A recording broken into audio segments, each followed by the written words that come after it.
Okay, we made it another week. Elections are in the bag. I have a half-hearted apology for Mayor Jacobs coming up here in a minute, and we'll discuss that as it comes. Almost an agreement at gmail.com, Facebook, Twitter, YouTube. Colorboo.com. It's October 26th is the sweet Soapbox Derby Street Fair rock and roll street concert outside. We'll get in the weather. We'll see what's going on. It'll be a nice fall day. It's the bye week for football. So go to hollarboo.com. Check it out there. You can sign up to volunteer to help us put this thing together. You can, if you have a vending thing that you want to vend, you can sign up for a vending. You can run a Soapbox Derby with us. Or if you've got a bunch of money and you want to help sponsor the event, that works too. So check all the options we got going on there. We're Almost Agreement at gmail.com, Facebook, Twitter, YouTube. Go to the website, almostagreement.com. Check us out on all your favorite podcast providers. Give a like, friend, follow, 5-star review, share, text it to people you know. Do what you can to spread the word. We're going to keep doing what we're doing, and we're going to keep talking about things that are going on. And maybe make some solutions? Maybe not. I don't know. We're going to drink beer and stuff, though. So, thumbs up.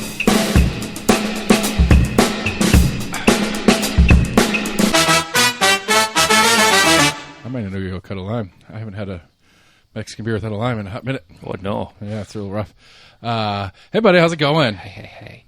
What's new with you? Oh, not much. All right. Good. So let's start with your idea. You texted me earlier today with an idea. You said, quote, thought for later, would ranked choice voting increase campaign spending and costs? I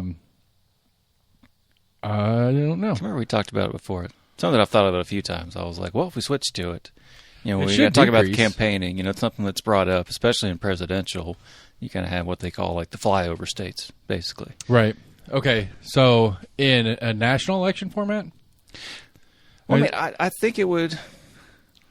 I think if the Electoral College stays the way it is, it doesn't matter what the underlying voting is. Right? Possibly. No, if it's still the Electoral College game, it doesn't matter. Like, Wyoming doesn't matter. Like, neither candidate cares one iota about Wyoming, or trying to change Wyoming, because Wyoming's a pretty red state anyway. But like, the Democrats don't care about it because it's not worth the effort to try to get those 2 Electoral College votes. The Republicans don't really care about it because the Democrats aren't trying to take it from them. So who cares? That doesn't change whether the underlying voting system is current format or ranked choice, because it doesn't matter, because you'll rank choice your way in it, and whomever wins the state gets you 2 electoral college votes. Now, maybe when you bring a third party into the play, when you bring a third or fourth character at least into play in a ranked choice format, you could have the potential, maybe, if it's a fairly closely divided state, that third party choice, no, because that doesn't work. I mean, because let's say in Wyoming right now you had Trump, Harris, and RFK, and that's everybody on the ticket. You do it ranked choice style. I can't imagine a single way you could slice it that RFK isn't getting the minority of number 1 votes. Right? And so the rule would be, whoever is the lowest on the list in the first round of voting, which would still be in one system, doesn't matter. But whoever has the lowest ones gets dropped, and then their whoever voted for that for 1, their number 2s become their number 1. And so all it would really do was force a state like Wyoming and their 2 electoral college votes to be to a candidate who at least gets the majority of the votes cast. Because again, like if it's just for simplicity's sake, there's 120 voters. 50 vote for Harris, 50 vote for Trump, and 20 vote for RFK as their 1 pick. RFK drops off. Any of those 20 people who picked RFK, their number 2 kicks in. And so if that's 11 and 9, it doesn't really matter. It's unless somehow it's a perfect tie, which is highly unlikely. But at that point, I would guess, but it doesn't really matter. But 11 people that took RFK for 1 had Trump for 2. Trump gets those 11 votes. The other 9 people had Harris for their number 2. Harris gets those 9 votes, and then Trump wins the state with 56 votes, and Harris loses with 54. That's not right. 61 to 59. That would be the correct math for what I was putting together. But, and then Trump would get the 2 electoral college votes. Now, if it's a popular vote format, then it changes that. It would make campaigning way more expensive nationally if we get rid of the electoral college, yes. Because then it matters. Because then like a state like, I'm trying to think, a state like Tennessee who has terrible voter turnout, but has a decent population. I think we're like 30th, 27th in the nation in population as a state. Yeah. We're in the middle of the pack of states, but we have the 51st voter participation. But then if it's a popular vote for president, it's worth the effort to try to get as many Tennesseans to come out and vote for your guy. That's where I think we've talked about it before.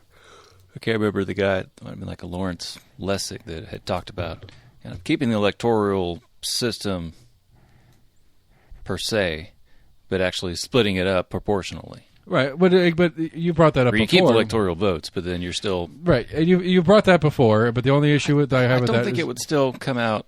It absolutely would still come out. I think it would still come out the same. I mean, it would come out... It would come out to match the popular vote, not the current style. Right.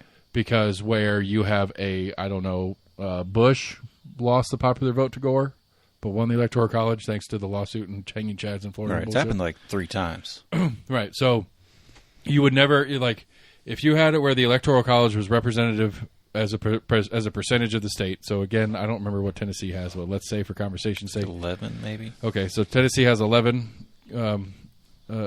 House members, meaning we have 11 Electoral College votes, and Tennessee does like a 60-40 red voting for the president, which is probably fairly accurate. Maybe 65-35. So that would be that Trump would get 6 of the votes, Harris would get 5 of the votes. It's the same animal. I mean, it's a rougher percentage. It's not as precise of a percentage, but you run that across the board, and Trump gets.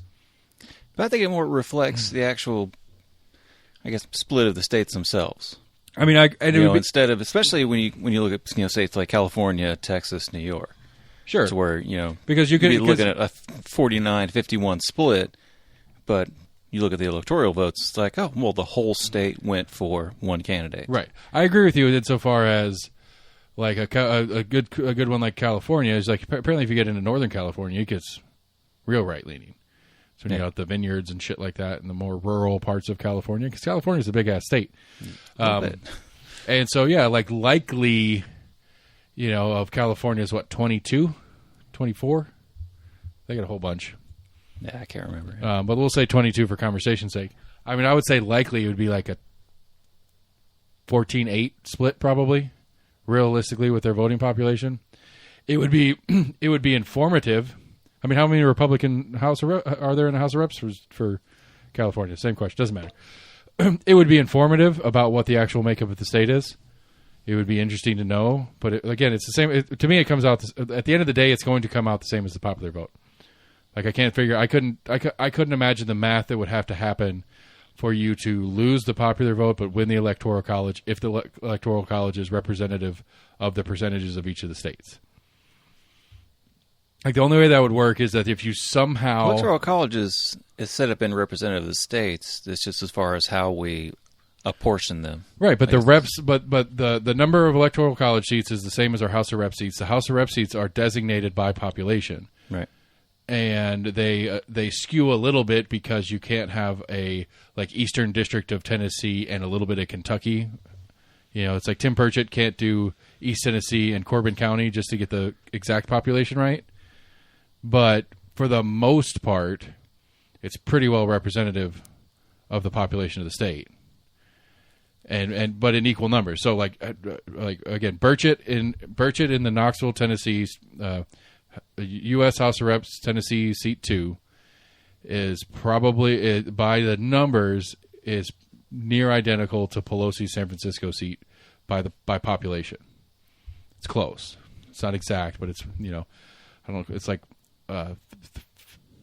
780,000 people or something like that. Right. That's what it's supposed to kind of be set right. up. And so Pelosi represents 780,000 people in San Francisco, which is a portion of that population in that city, where Timmy Burchett reps all of Knoxville and 5 surrounding counties because that's the only way they can get those numbers close. So again, the point being is that no matter how you slice it to me, whether you do a representative electoral college where the electoral college for a state votes in agreement with the percentage of votes that the state had, or that the people of the state had, or you just do a straight popular vote for president, you're going to get the same result. If you want to hold on to the electoral college for the fun of the 270 game on election night and stuff like that, the race to 271, if you want to hold on to it for that, okay, cool, but you're getting the same answer, is my point. But I do think either way, whether you go to a straight, I think if you go to a straight popular vote for president or this version of electoral college that we're discussing, and it's ranked choice, absolutely, it completely changes the game in campaigning. I don't know that it would make it like it theoretically would be more expensive on the assumption that they're still going to spend as much in Pennsylvania and Ohio and Georgia as they usually do, or whether they say, okay, well, maybe we're not going to spend 90% of our war chest on Michigan this year. Maybe we're going to spend 60%, and we'll spend 10% in Tennessee and 10% here and 10% there and 10% there. Right. But I still think it'd make it more expensive. The strategy would be more complicated on how you chase it down. But yes, I do think it would be more expensive for that one single race for the president. Everything else would be equal or less than, I would think. Would need to be. Now, whether campaigns do it or not, but like a county commission, my District 4 seat, if that was a ranked choice instead of a partisan primary and whatever, it would be cheaper for everybody if it was just ranked choice, because you skip the primary process, or if you do a primary, it's a party internal primary that does not include the public and does not include a voting cycle. And so we don't have to worry about that. So that takes that off of the calendar and the cost structure of it. We'd only have one election a year. All right, but if they get rid of the districts, then they're actually campaigning all throughout all the districts for the city stuff, right? But that's a different animal in play. Yes, if regardless of the voting format, if the city goes ahead with what they agree, like the city has passed their ordinance change or their charter amendment, and now it goes to the law department to get written in a way that they'll put it on the ballot, and then the people who live in the city of Knoxville, which is not me, will get to vote on that, and it'll be a vote to approve a weird way of continuing how it is, or vote no to go to an actual districted voted system. Now, yes, if it stays the way it is, especially explicitly, because then the primary is countywide or will be citywide as well. There will be no district. Functionally, your entire process for running for a city council seat will now become an at-large race. The only qualifier is you have to live in one of the regions for what we now consider districts. So that'll get more expensive with this. Now, it could be offset somewhat by going to ranked choice. But that's, I mean, again, yes, we could do a ranked choice. See, I wonder, even with the ranked choice, if the parties might decide that kind of go for the shotgun effect of just throwing a whole bunch of candidates out there. They could, and then hopes that it would not be advantageous for them. It would be, actually. Well, yeah, I don't know.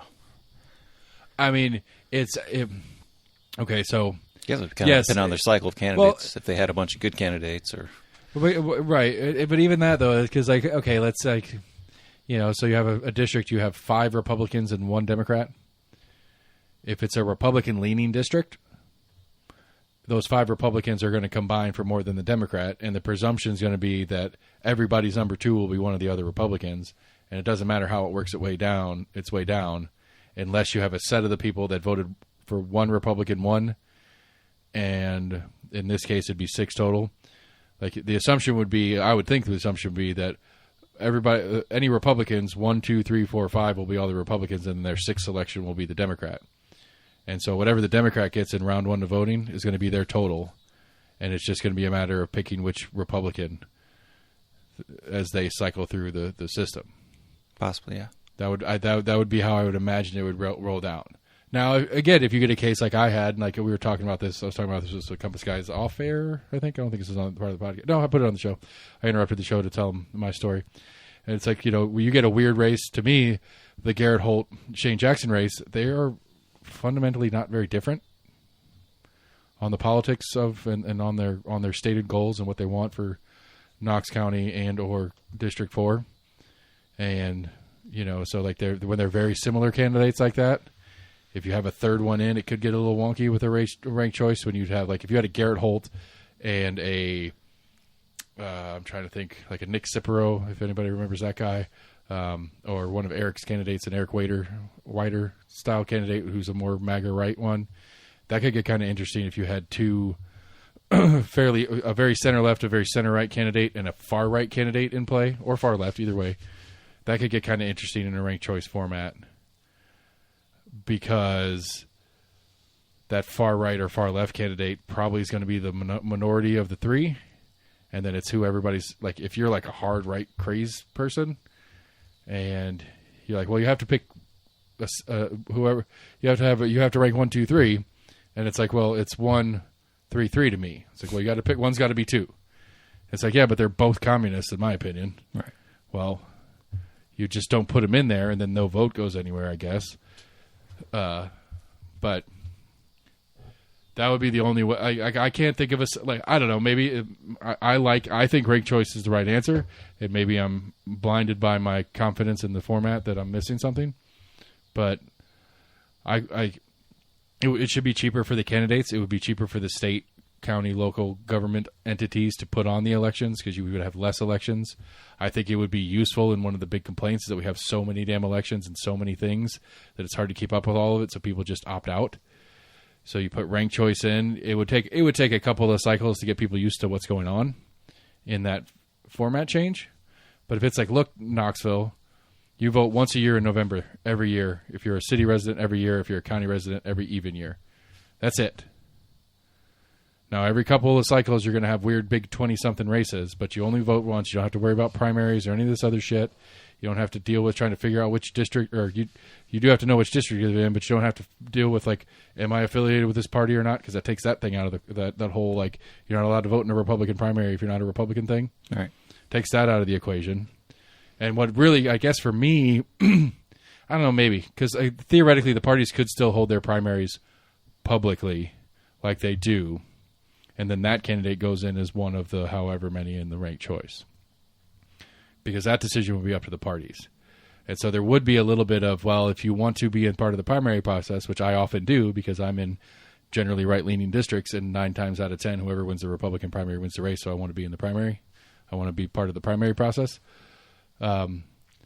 So if I would, I guess to me, if you're going to do it, in the change to voting rules, you include that the state will no longer provide party primaries. So Republicans, Buddy Burkhart, and you guys get together and have your annual meeting, and you pick the people that you want to put on that are allowed to use your banner.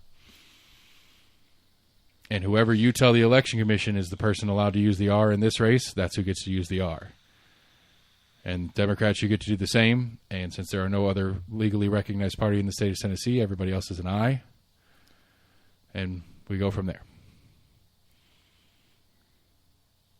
Because you could get some sour grapes that don't win the Republican primary, the closed Republican primary, and say, fuck it, I'm going to go back in as an independent then. You can't stop me. Yeah.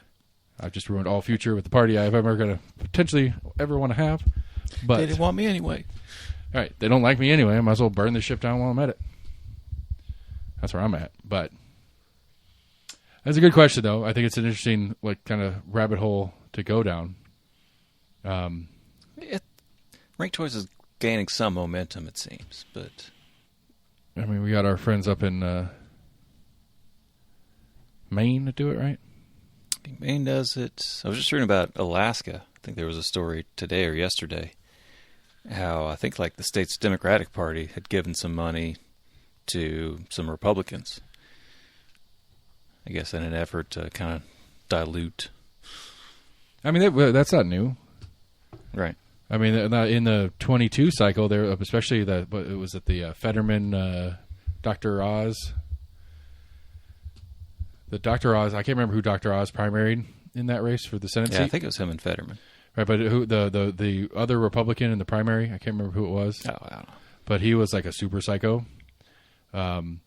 but he had some funding and he had some energy behind him, and there was a lot of like either direct Democrat donations that were getting funneled into his campaign, or into PACs that were funneling in either pro-him PAC spending or anti-Fetterman, or not anti-Fetterman, anti-Oz spending. Yeah. Because the Democrats wanted to run against that guy because he's fucking crazy and he'd be easier to beat than Oz, in their opinion. Ah. That's been a common practice in the not so distant past, right? In elections, where it's like, if pray tell the Democrats did an open primary for president, and Kamala and Biden and we'll say Walz and Shapiro were running in a Democratic primary this year, I would see Republicans trying to donate to the Biden campaign because they sure as shit know now, at least, that they would much rather be running against Biden than anybody else right now. Yeah. And so to try to get the candidate they want to run against, I would see that in your strategic best interest. So in the sad news, my girl Jennifer Owen lost her school board seat, and in a spite move, is suing Knox County Schools. Not really. This has been going on for a while, but it's just kind of funny the timing of it, because literally the last school board meeting of the current body was this past week. So over the next couple of weeks is when the new people get sworn in, and they'll have their committee assignments and all the crap that they do with the new body. And so Jennifer's officially out as a school board member. Mm-hmm. And the first thing in the news that includes her name is she's suing Knox County Schools. It's like, yes. Which is an interesting story. Did you get to read through it? Yeah. I mean, it's basically, it's all about the funding, or it's all about the pay scale stuff that's been going on this last year that she as a board member was a part of, in which her argument, at least, is she consistently requested information to try to get an understanding of where the current pay scales are and who's getting paid what and what positions, and like all the different mechanics of how we pay our teachers in Knox County Schools right now. And Knox County Schools didn't really answer or give her the data she was asking for. Yeah. And so it's like they gave her some data, but it was very vague data. Right. And it's so, like, well, we came in and did a PowerPoint presentation for you. It's like, well, that's great. You gave me some spreadsheets. Can you give me the data so that I can look at it and manipulate the math on it so that I can see what it actually means instead of what you want to tell me it means? Right. Yeah, a pie graph of gross spending isn't telling me how much everybody's getting paid. It's like, well. And so there's kind of twofold in here, which is interesting to me. It's like, one, and I like Jennifer a lot. I think she's a cool lady. And at least the way the article kind of puts it, it's like, this isn't so much her as a vindictive school board member who had to deal with this. It's that this should be public records, period. Yeah. Like like a school board member should get it without a record. Like the argument is, like, as a school board member who has to make decisions on these topics, I shouldn't have to go through any sort of paperwork other than to ask for it. Right. Now, for the public to ask for it, there may be a form requisition that may be needed or required, but even that wasn't getting anywhere with it either. Like, she's like, I did it the right way, I did it the wrong way, I did it every way asking for the information, and they wouldn't give it to me. And so, congratulations, Jennifer. I love it. I think it's great. Speaking of Knox County Schools, they got rid of the stupid early release days. Yes, I'm excited about that. I thought they were looking at that. Yep, they did it.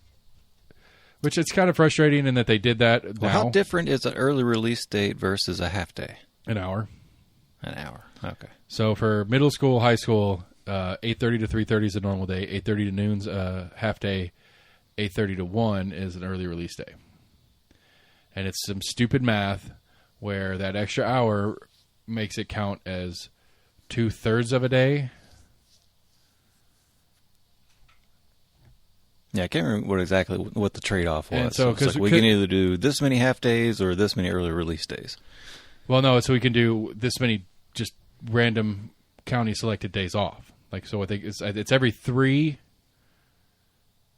I don't understand the math on it, but I think it's because we dealt with this back in last semester because of the snowstorm that we lost that whole week, and so we'd spent all of our emergency days.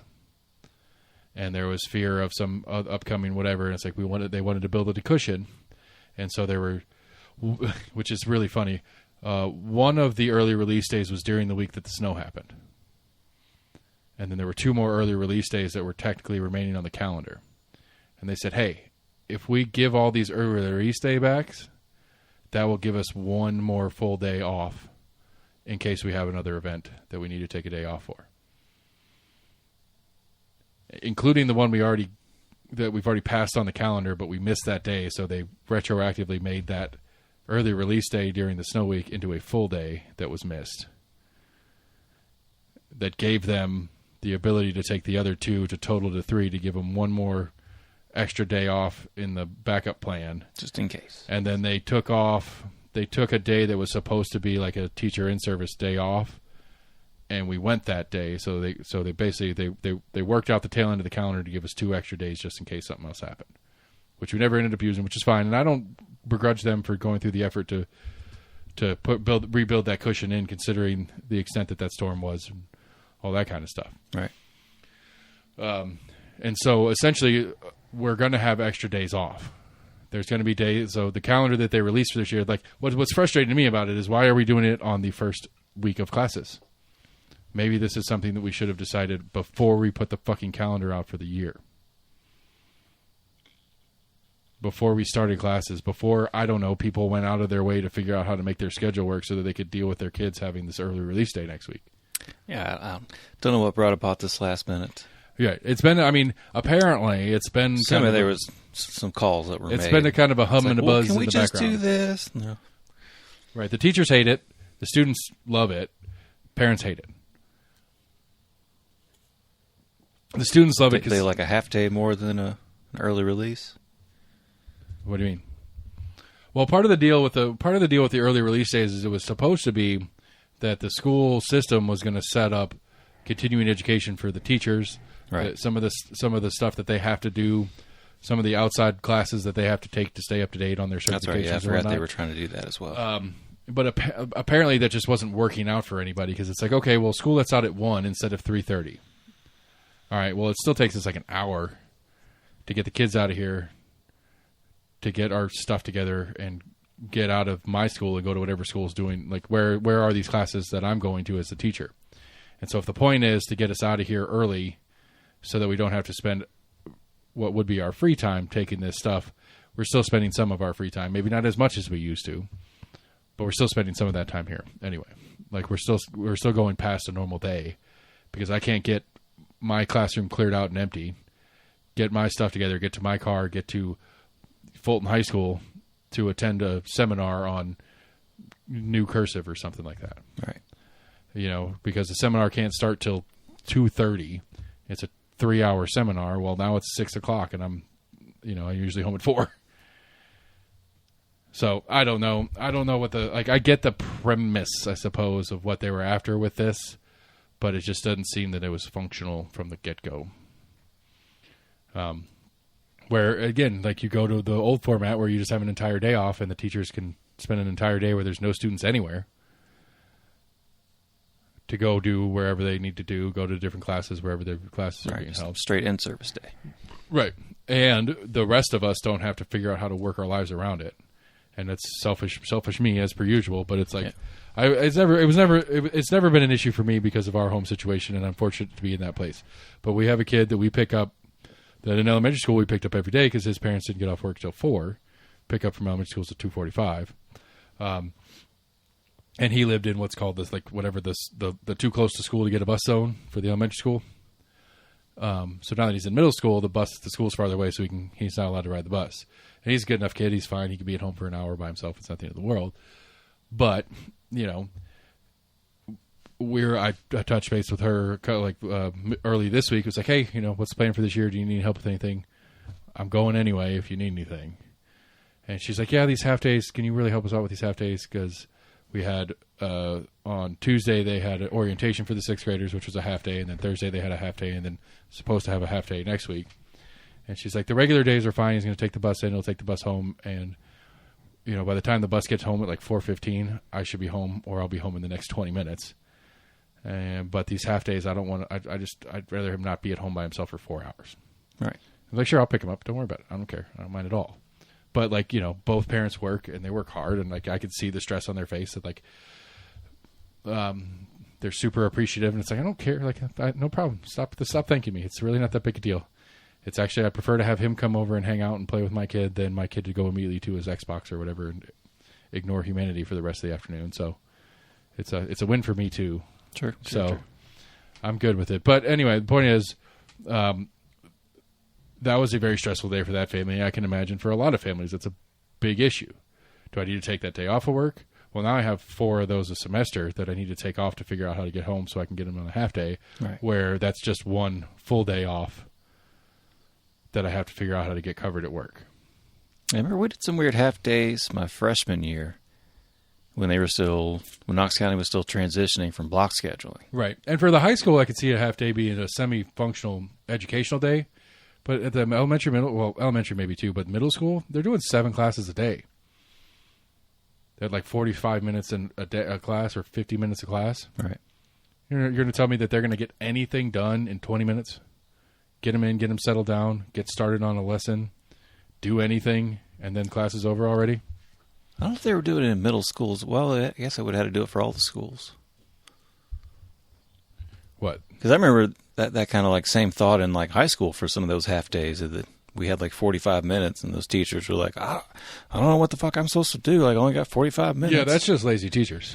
I mean, that's just lazy teachers. It's like I don't have an hour and a half to teach everything that I was going to teach. Like I guess we'll just dabble in a little bit of this, and then we'll get ready to go. I mean, when I was in Wisconsin, when I started with high school in Wisconsin, that was 7 classes a day, 45 minutes a class.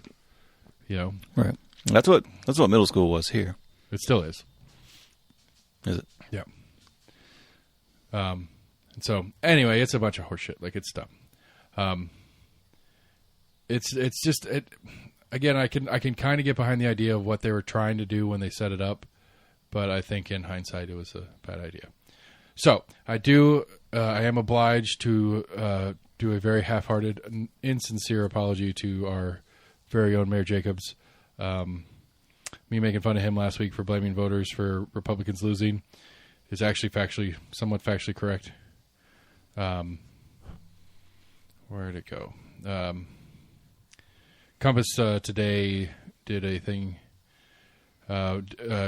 Scott and Compass went down precinct by precinct and did some numbers crunching. And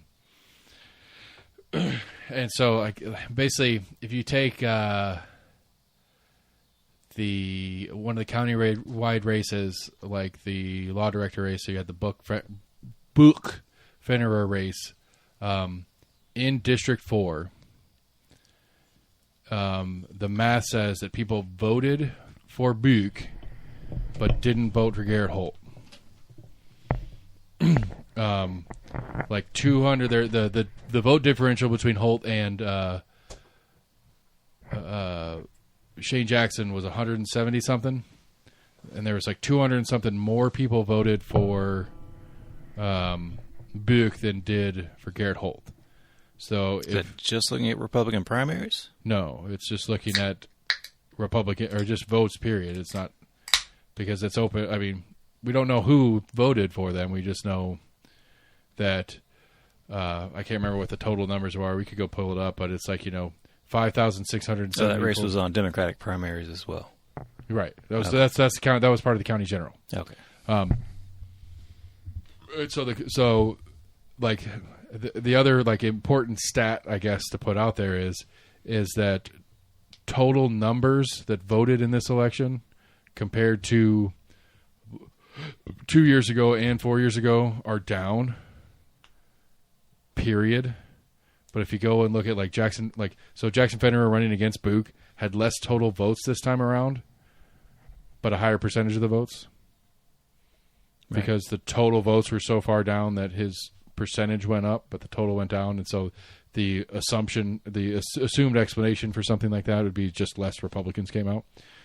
The Democrats almost were running pretty similar numbers to what they did the last time around. The Republicans were just running down.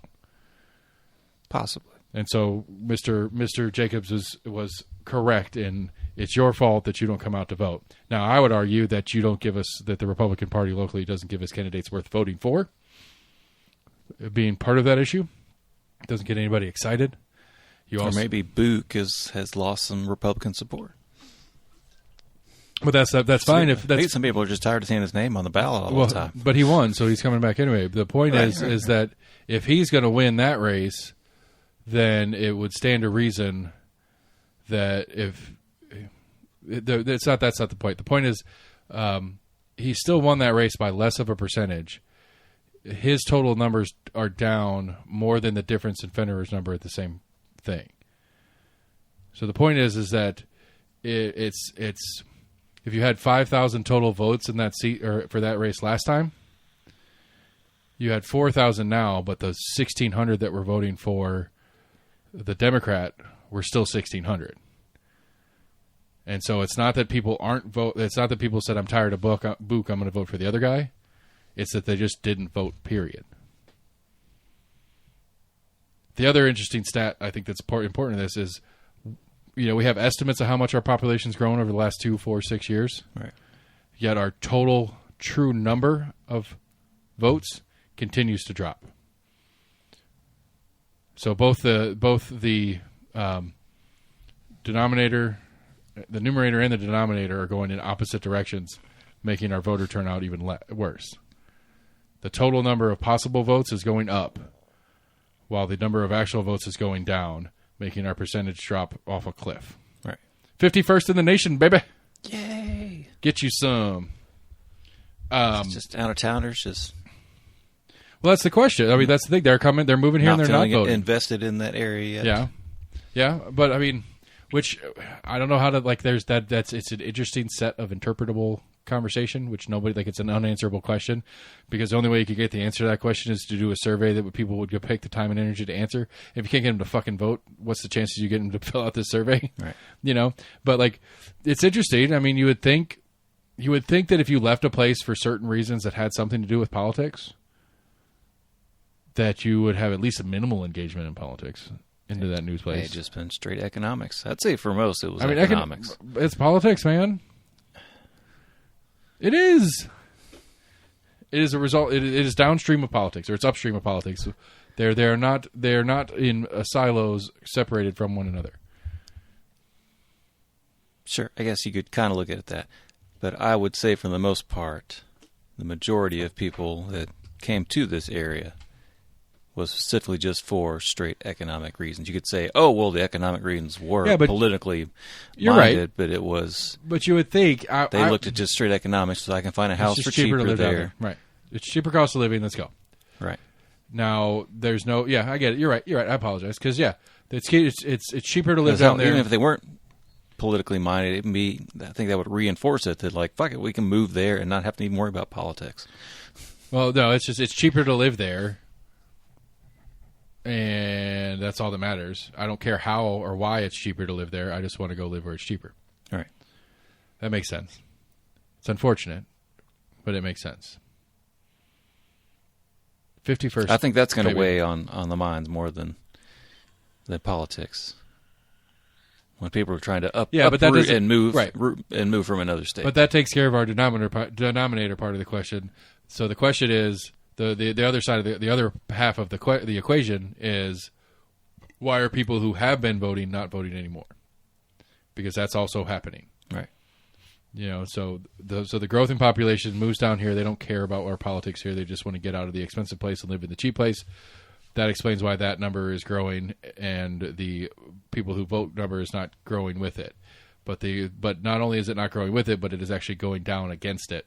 So why is it that people voted last election, 2 elections ago, 3 elections ago, didn't vote in this election? And then if we can answer that why, what do we need to do to get them reengaged? And now the answer to the part 2 of that question is depends on who you are and whether you want them to be reengaged or not. If you're a Zachary or a Lafferty or a Jacobs or a Tim Burchett, you're good with it the way it is because you keep winning. So you have no incentive to get people re-engaged because you're winning. It's the losers who want more engagement, and this goes either side of the aisle. This isn't a Republican-Democrat issue. If you're a Republican in New York, where it's always the Democrats are always winning, you want more engagement because the only way you're going to upset the apple cart is if you get more people involved.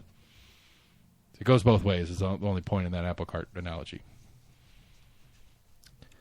But locally for us, it's generally Democrats who want more involvement because they are the ones that are losing. Like District 9 in this county commission race only needed a couple hundred more people to come out and vote, and Matthew Park could have won a very red district. Yeah.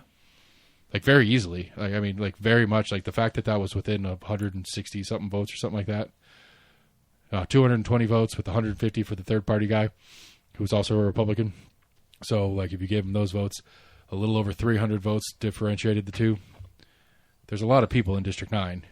300 more people is not that many people to get out and vote, and you could have had a gay skydiver representing District 6 or District 9 in Knox County, which would be crazy. Maybe you would think... I would think it would be in the party's best interest to spend some of their time in, a situation like this and going to, their previous voter rolls, like you said, where they can look at people that have voted in the previous 2 or 3 cycles. Oh, I'm sure they do. And they do. And I don't know how much door knockers cost. Yeah, they'll flyer them. They'll knock on the door. They'll send out their street teams and whatever. They do this after the fact, something like this. Not immediately after, but they'll make. I think that's one of those things we could see. I could check with Matt to see what he thinks on it, but I would guess that that's one of those things that they look up, and then next cycle they come around.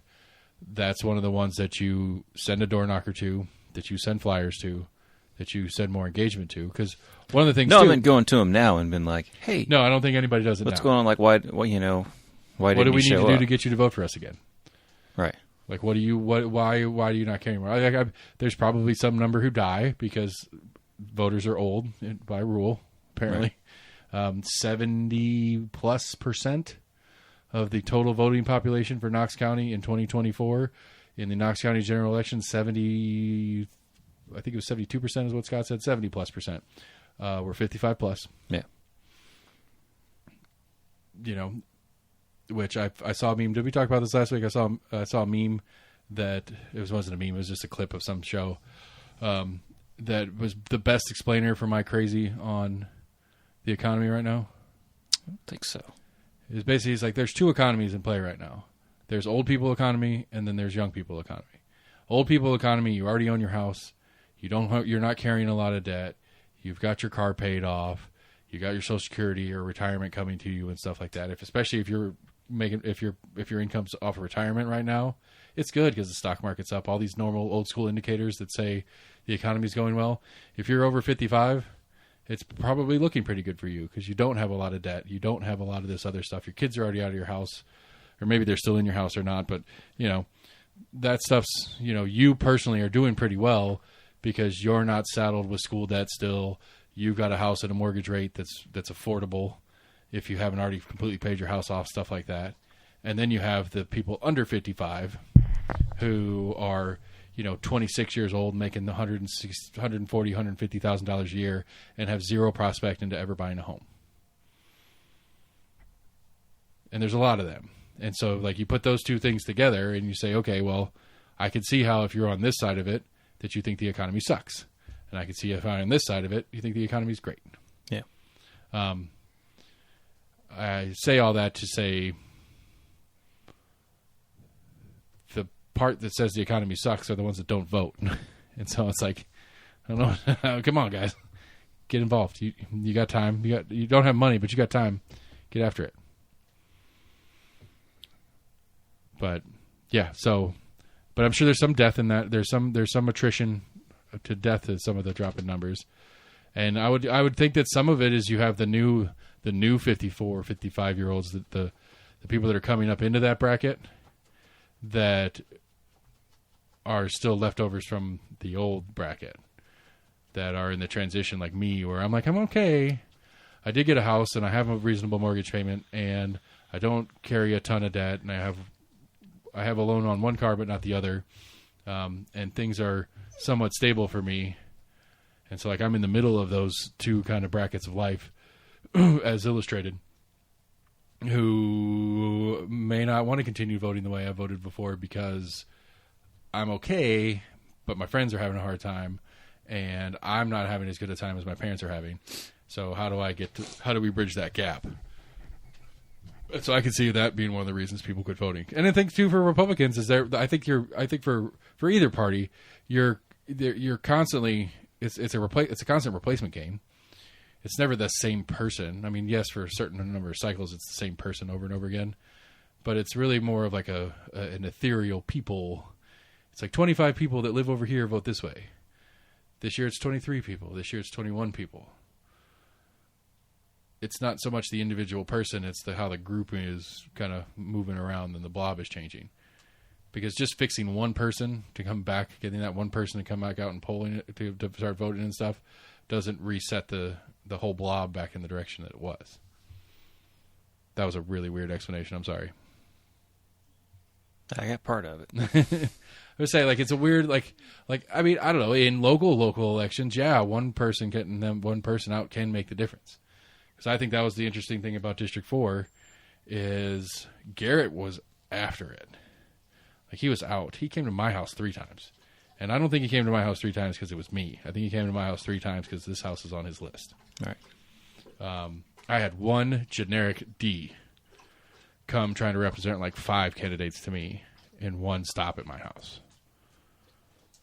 You're not on their list. Step it up, Stuart. I am on there. I mean, it's the same list. And I told Matt I did vote for some Ds this time. I voted for Jackson Fennerer. I voted for Shane Jackson. Despite him saying he cares about schools. Because they both did. Like that. Like, they defaulted themselves out. So, I guess I kind of wonder sometimes how much the parties really work to actually drive up the voter count. Or if it's focusing, you know, which, I mean, it's not out. It's not crazy to think that they're going to focus their resources on people they know that are more likely to vote. You know, put the money where, but like I said, I think the odds are in their favor. If they're Democrats, they have less money and resources to chase things down. But if you're Democrats locally, yes, your number one A is to get more people voting. Because the people who are already voting are electing Republicans. And so you can either try to focus on getting those people to switch and vote for your Democrat, or you can focus on trying to get new people to enter the equation. Because you're more likely, I would think, you're statistically more likely to talk somebody into voting for your candidate who doesn't have a party affiliation than you are from somebody who has a party affiliation to switch teams. I would think that's a more likely scenario. Yeah. But I don't know. Because then you come to my door and you have no fucking clue what to do with me. Because I don't know how to deal with you guys. I don't know what to say. I don't. Is that you? That's me. That's me. I mean, you've pulled Republican primaries, so I mean, every time. Sorry, my bad. So I would assume that you're going to be on more, you know, GOP leaning lists. Maybe. I don't know exactly. Are going to say that he has traditionally been, or, you know, more likely than not, he's going to lean more towards the GOP. I don't know. That's a good question. I don't know how much information they send out door knockers with, really. My experience is nothing on the individual. Right. They just get this person. Go knock on these doors. Right. And I think, I don't know, because you made a good point there. I don't know. I recall Matt saying when he looked up my record that there was one Democratic primary in my history, but it was back in like 2002. Right. Or 2000 or 2004 or something like that. It was very early. It was very early aughts. Because you're right. When you didn't like W. Well, I made it probably, likely. Actually, I don't know. I probably didn't know what I was doing, honestly. I probably just fucking didn't understand the question when they asked me at the polling station, to be honest with you. Like, oh, wait, who, what? Because, like, you made the joke, I didn't like W, and you're probably not wrong, except I wouldn't have known at the time that, well, if I want to pull a Democrat, plus that doesn't really matter because we've got county stuff too, but the only, it's like I didn't like W, but I want to help pick the Democrat to run against him. I mean, nowadays, yes. Maybe that year you just showed up for the presidential. But there's no primary, so they don't get to know that. It'd have to be a primary election. Most likely it would have been. But it would show up that per your history for that presidential, you voted for this party over another party. No, it can't show that. That is illegal. The only information they can find are the only information they can legally find is did you vote, and if you pulled the primary, and which one. Okay. They can't They can't. I would. I'm not. I don't know this for a fact, but I'm pretty confident that it would be a. It should be if it's not, but it would be a criminal act for Chris Davis and the Election Commission to go. We talked about this last week because you can find my paper ballot. All right.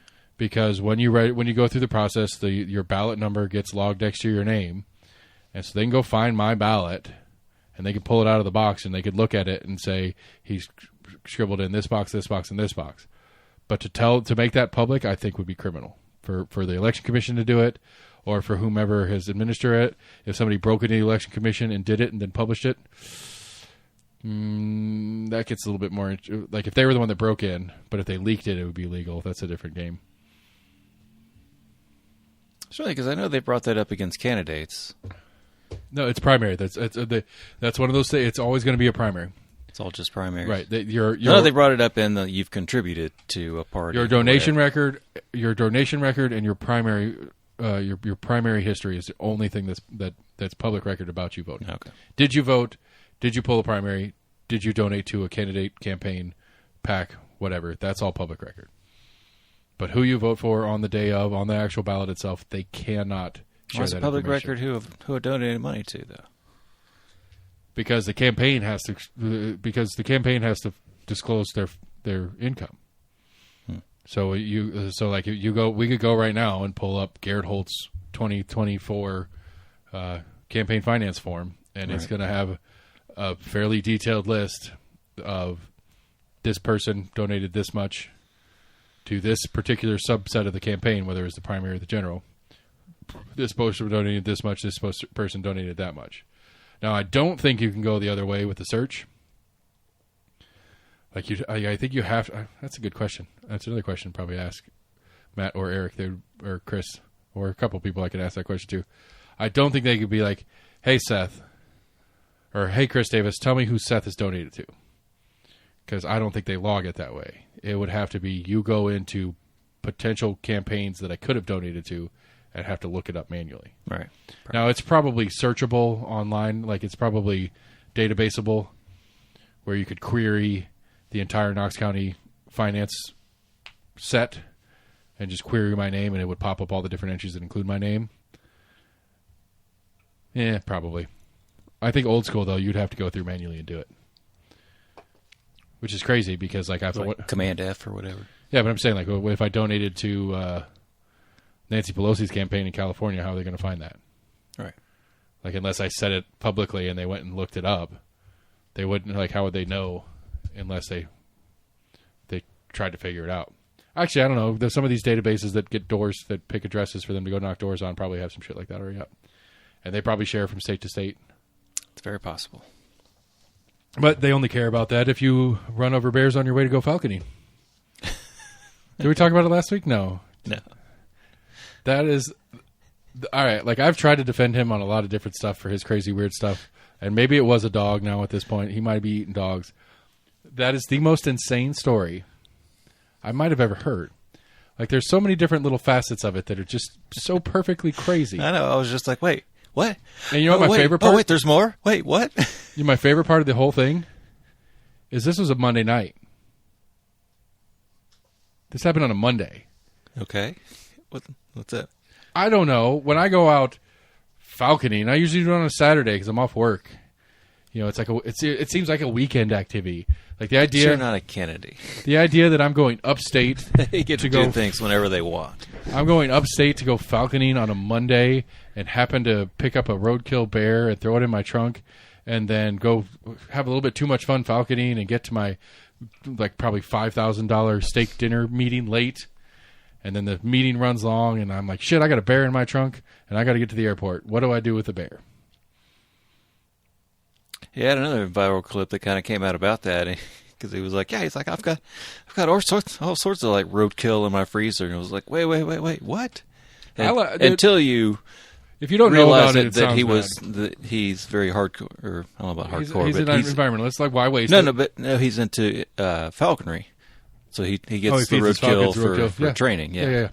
That too. But like Tennessee has a roadkill law. But it was like, wait, you've got how much roadkill in your freezer and for what? And I was like, oh, that's right, you do falconry stuff. But I mean, I would do it. Like if I was cruising down the interstate and I hit a buck, or even just a doe or whatever, if I hit a deer driving down the interstate, and I wouldn't leave it there. I'd throw it in the trunk. See, I guess I've always heard mixed things on that, because I guess it kind of be the same thing as if you get like a poor shot on a deer, is that when you hit them, it's a whole bunch of like adrenaline and stuff like running through their system, which kind of spoils the meat or kind of spoils the flavor. I think that's just I like don't know how much truth there is to that. I feel like that's like an old wives' tale for hunters. Just it's not a bad one. You got to have a quick kill. It's not a bad one to share because that's the most ethical way to do it. Like, don't be a dick and shoot it in the leg and let it suffer. But I think there is some truth to, essential, neurochemicals being pumped into the muscles. Yeah, right, you're right. I mean, it makes it seems logical. Like the theory makes sense in the possibility. But either way, though, like especially a bear. Like if it was a bear around here, I would definitely do it if I hit a bear. Absolutely. I probably wouldn't even eat the meat because the trichinosis or whatever the bears have that gets complicated. I'd be very careful about eating the meat. But I'd at least take that bear skin. I'd have a bear skin rug in this bitch. Yeah. I'd be like, yeah, I hit that on Dolly Parton Parkway. That's right. I mean, I don't know, like it's, to me, that is more humane, or not more humane, I guess, but like it's like, the state or county or whomever doesn't have to go clean it up, and that's a cost to the state and stuff. Oh, you cleaned it all up yourself? I mean, I'm taking the carcass. Oh, okay. I'm not going to skin it on the side of the road and just take the skin and leave the fucking carcass there. That'd be fucked up. I got what I wanted. And I know in Tennessee, with bear especially, but with deer too, you have to claim it. You have to go through the process. Now, you don't have to have a hunting license. Like, if you don't have a hunting license and you hit a deer, right? You can call you're supposed to call TWRA and be like, hey, I hit this deer. Tennessee has roadkill law. I'm taking it to a processor to get the skin and the meat. And TWRA is going to ask probably a couple of random questions, like, where were you? Like, where was it that you hit this deer? How big was it? Was it male or female? Yeah. Did it have antlers? If it had antlers, how big were they? How many points did it have? They'll ask some of those questions, but they'll be like, okay, thanks for letting us know. Because TWRA is going to throw that in their stat book, and that's how they make quotas for the next year. Right. Like, it's important information to know, and I'm sure the crews that go out and clean up the roadkill that ends up on the side of the interstate all the time also report their pickup. They probably do it. I'm sure that's part of the job, is they have to be like, okay, we went out and picked up 5 deer today, 3 males, 2 females. Every time they're just like unknown, like it was I'm just sure. a mess by the time I got to it. I'm sure there's some where they're like, I don't know how long it's been here. Yeah, vultures got to it. And yeah, and I wouldn't be surprised, honestly. It's just a pile of guts. I wouldn't be surprised if TWRA would be like, can you bring us the pelvis or something like that? Like, bring us a piece like that, like a particular part that they can identify the gender from. Or the sex from, I guess. I don't know I'm not even sure if they would spend the money to really probably not on try deer. To determine on a bear, the sex. On bear and elk, I bet they would. Yeah, possibly. On we don't have they didn't repopulate. We haven't repopulated wolf here yet, but I bet like states like Colorado, that they did a big wolf repopulation effort. Yeah, I bet if you roadkill a wolf, they're going to ask, and the crews that go out and clean up the ones that people don't just hit and run on because maybe they didn't know they killed it, because they saw it, because sometimes they'll run off afterwards and then die a little later. Right. Yeah, but when somebody finds it, they probably want to know. It's important data. It's important for conservation, actual factual conservation at play. But going falconing, and then the whole bike part of it, like the whole bike, because apparently when this happened was right when they added a bunch of bike lanes in the city of New York. And apparently, like, regularly, there was like regularly people getting seriously injured or killed. Apparently it was an issue at that time, especially by like trucks, like garbage trucks and like moving trucks and delivery trucks and stuff like that, hitting bikers that were on these new bike lanes they put on the road. And so apparently there was a big campaign going on in the city that were trying to like increase visibility for the bike lanes. And somewhere in RFK's head was if I throw it in Central Park on a bike, maybe that'll be a funny little thing, and when people will think about bike lanes and stuff like that. Like, that was apparently part of the story, was he was trying to be part of the PSA. Well, different. I thought maybe it was like bikers hitting pedestrians. Oh, that's what it was. Right. It was. No, it was. So they made it look like pedestrian bikers had hit this. Right. No, but it was that the bear had hit the bike, or the biker had hit and killed the bear was the joke that he was trying to make. where the bikers were the ones that were getting hit by other things. Right. Now it's the bear got hit by bike. I don't know. It was whatever. It doesn't matter. So whatever the I think that's what they were going after was whatever the crazy relationship. The biker supposedly was like hit run into the bear. Yeah, so that's one thing I liked about Europe when I was there. They have like colored sections of the sidewalk that are intended just for bicycle path. I will go and quote to where we wouldn't really have that here. To where I could see going down New York sidewalk. That biker's trying to go around every motherfucker. Yeah. And they're like, God damn, like, biker's running into me. And it's like, I'm just trying to bike down the road. Yeah. And I don't want to be in the road.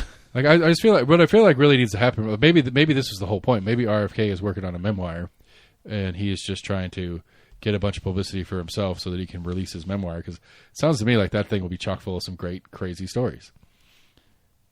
This one time I was in Bolivia and I ate a dog. This one time I was in New York and I killed a bear and left it in Central Park on a bicycle. He had a crazy, interesting quote that's, I want to say it was something to the effect of, I've got enough skeletons in my closet that if I ran for president, like I'd win or whatever. If I ran for office, I'd win. It's like, that's not something you should say out loud. It's not how it works. I mean, I don't know. Kudos. I mean, it's like everybody's got some shit. Yeah. And especially when you go after something like that, that shit's going to come out. Right. And so it's like some acknowledgement of like, yeah, guys, there's some shit on me. I'm not trying apparently there was, I don't know if it was put out by his party, but there was like some kind of video of some like the shit that was coming out about him. There were some of the stuff that was coming out against him. But it was him. He was like, I wouldn't vote for that guy either. But it's all this, kind of like, when you frame it right. Hyped up, yeah. Yeah. He's like, I wouldn't vote for that guy either. So I'm trying to think if we have had as much excitement about a VP race as we've had this last week or two. I wouldn't say there's been excitement. Like, I don't remember hearing fuck all about Pence except for he was going to help solidify the evangelical right. Other than that, I don't remember hearing anything about Pence except he was a good pick for Trump because he's going to help shore up this side of the party. And that was it. Right. I mean, now we're like in the, whatever the couch thing is. Do you understand the couch JD Vance thing? Really? I've heard a bunch of reference to it. Apparently it's sexual. Oh, yeah, I've heard it's been like he fucked a couch? I don't, like, what is it? I think it's, I want to say, and it was even kind of like mocked that, and I want to say the AP even like actually did an article on this. So, hold on. On my Google search, filled in JD Vance, and it goes news, couch, military service. Right. Eyeliner. Have you seen that one? That one's dumb. The what? Eyeliner? Yeah, like they're all making fun of him for wearing makeup, and it's like for a guy who hates drag queens so much, he sure wears a lot of makeup. I mean, yeah, maybe he's got a little bit of a self-image issue, and that's probably not the best quality of him. No, I haven't heard. But to compare a person who is on stage doing a thing that does a little makeup to try to enhance some features to do the thing to a drag queen is a little bit of a stretch. All right. I don't know what NDTV is. Offbeat something or other. JD Vance couch story: how a joke turned into a trending topic and was fact checked. Yeah, apparently it was. What is the couch joke? I think it was reported that it was somewhere in the book made a reference to self-pleasuring with a latex glove in the crevice in between so the couch cushions. He fucked the couch, okay. But no, I think it's like not actually in the book. All right. So, I want to say like the AP even debunked it. They're like, no, there's no like portion in the book that talks about having sex with a couch. All right. So Mr. Walls had made a joke at his coming out party in Philadelphia with Miss Harris that something about, I can't wait to debate the guy, that is, if he's willing to get off the couch and show up. And so what is the couch joke? Mr. Walls' comment referred to a story that spread like wildfire on social media after being first shared by ex-user at Rick Rude's Calves on July 15th, later deleted. Can't say for sure, but he might be the first VP pick to have admitted in a New York Times bestseller to fucking an inside-out latex glove shoved between two couch cushions. The story swiftly is debunked by the AP in fact-checking piece titles, "No, J.D. Vance did not have sex with the couch," but later retracted it, prompting a barrage of memes on social media. Google Trends data revealed that during the last week of July, people Googling J.D. Vance couch, like I just did. Oh, that's right. The AP actually retracted it because they could not conclusively say that he had not or something like that. Waltz makes the joke. This guy's creepy and weird. The truth. Rick, the ex-user who first posted the comment on social media platform, told Business Insider that he identifies with the political enough and does not work in politics. He had made up the joke because he does not like Vance and thought it was funny. However, Rick was not as much concerned that how he's viewed as peddling electric misinformation, which he said was not his intent. That's a fun little subset of the story. He's more concerned. Anyway, I've enjoyed thinking about his... You're quoting a fucking ex-user. That's what I'm saying. The Rick, the ex-user, is not concerned on how he's viewed as peddling misinformation, which he said was not his intent. Yeah. So he doesn't care that he's peddling misinformation, is essentially what it says. So I really enjoyed... What is this that we're even on? This is the NDTV. What is this? I don't know. It's just the first one that had the story. Interesting. Which I'll find a different one. I'm sorry. I'm sorry. Thought if you're going to go through the thing of like reading through the whole damn story, you'd have started at it. Well, some the first kind of source we could. I don't care what like pops up in the top. Tim Waltz. Okay, so my first is the Bergen Record. I don't know what that is. NorthJersey.com, Vulture.com, New York Magazine, Bergen Record, The Guardian. Business Insider, the author of Business Insider over. All right, NPR. I'm not saying I'm exactly in the know, but those first few that are at the top of Google's list. All right, did you see was it the European court that came out that declared Google a monopoly? No, that's here, buddy. Was it the U.S.? It's U.S. Supreme Court. Okay. Yeah, or some U.S. court. Yeah, that's going to be a thing. It's going to be fun. So what's the rumor that J.D. Vance had sex with the couch? This is according to Rolling Stone. Is that decent? Decent. Oh, I got to sign up. No, I don't. Sorry, I was just wondering, you went through and like we're quoting things, and I was just reading just the made article. Me think, I'm like, whatever. wait, like where are we even reading this? They were from? referencing whatever. Okay, so this is the Rolling Stone version of the article. Vice President's hopeful J.D. Vance would like to be having a brat summer, but he is instead facing accusations of pushing the cushions of an unfortunate sofa. Is that all it takes to be a writer? Is just really bad puns all the time? Sorry, no, I just remembered this whole like brat thing. That it was within a matter of like 2 weeks or something. That like brat was like this like young thing that was, I think it was like applied to like Kamala, but it was picked up by like everyone else, and then all of a sudden like brat summer's over. Like apparently like all the boomers just ruined it. Okay, sorry. I don't get it. It just reminded me that social media has been inundated with jokes and memes suggesting Vance won pleasure himself between two couch cushions. What goes on between a man and his couch is between him, God, and whatever sexy sectional he chooses to victimize. While we can't definitively state that Donald Trump's running mate has never engaged in some furniture fornication, the viral allegation that Vance wrote about having sex with a couch in his 2016 memoir, Hillbilly Elegy, is false.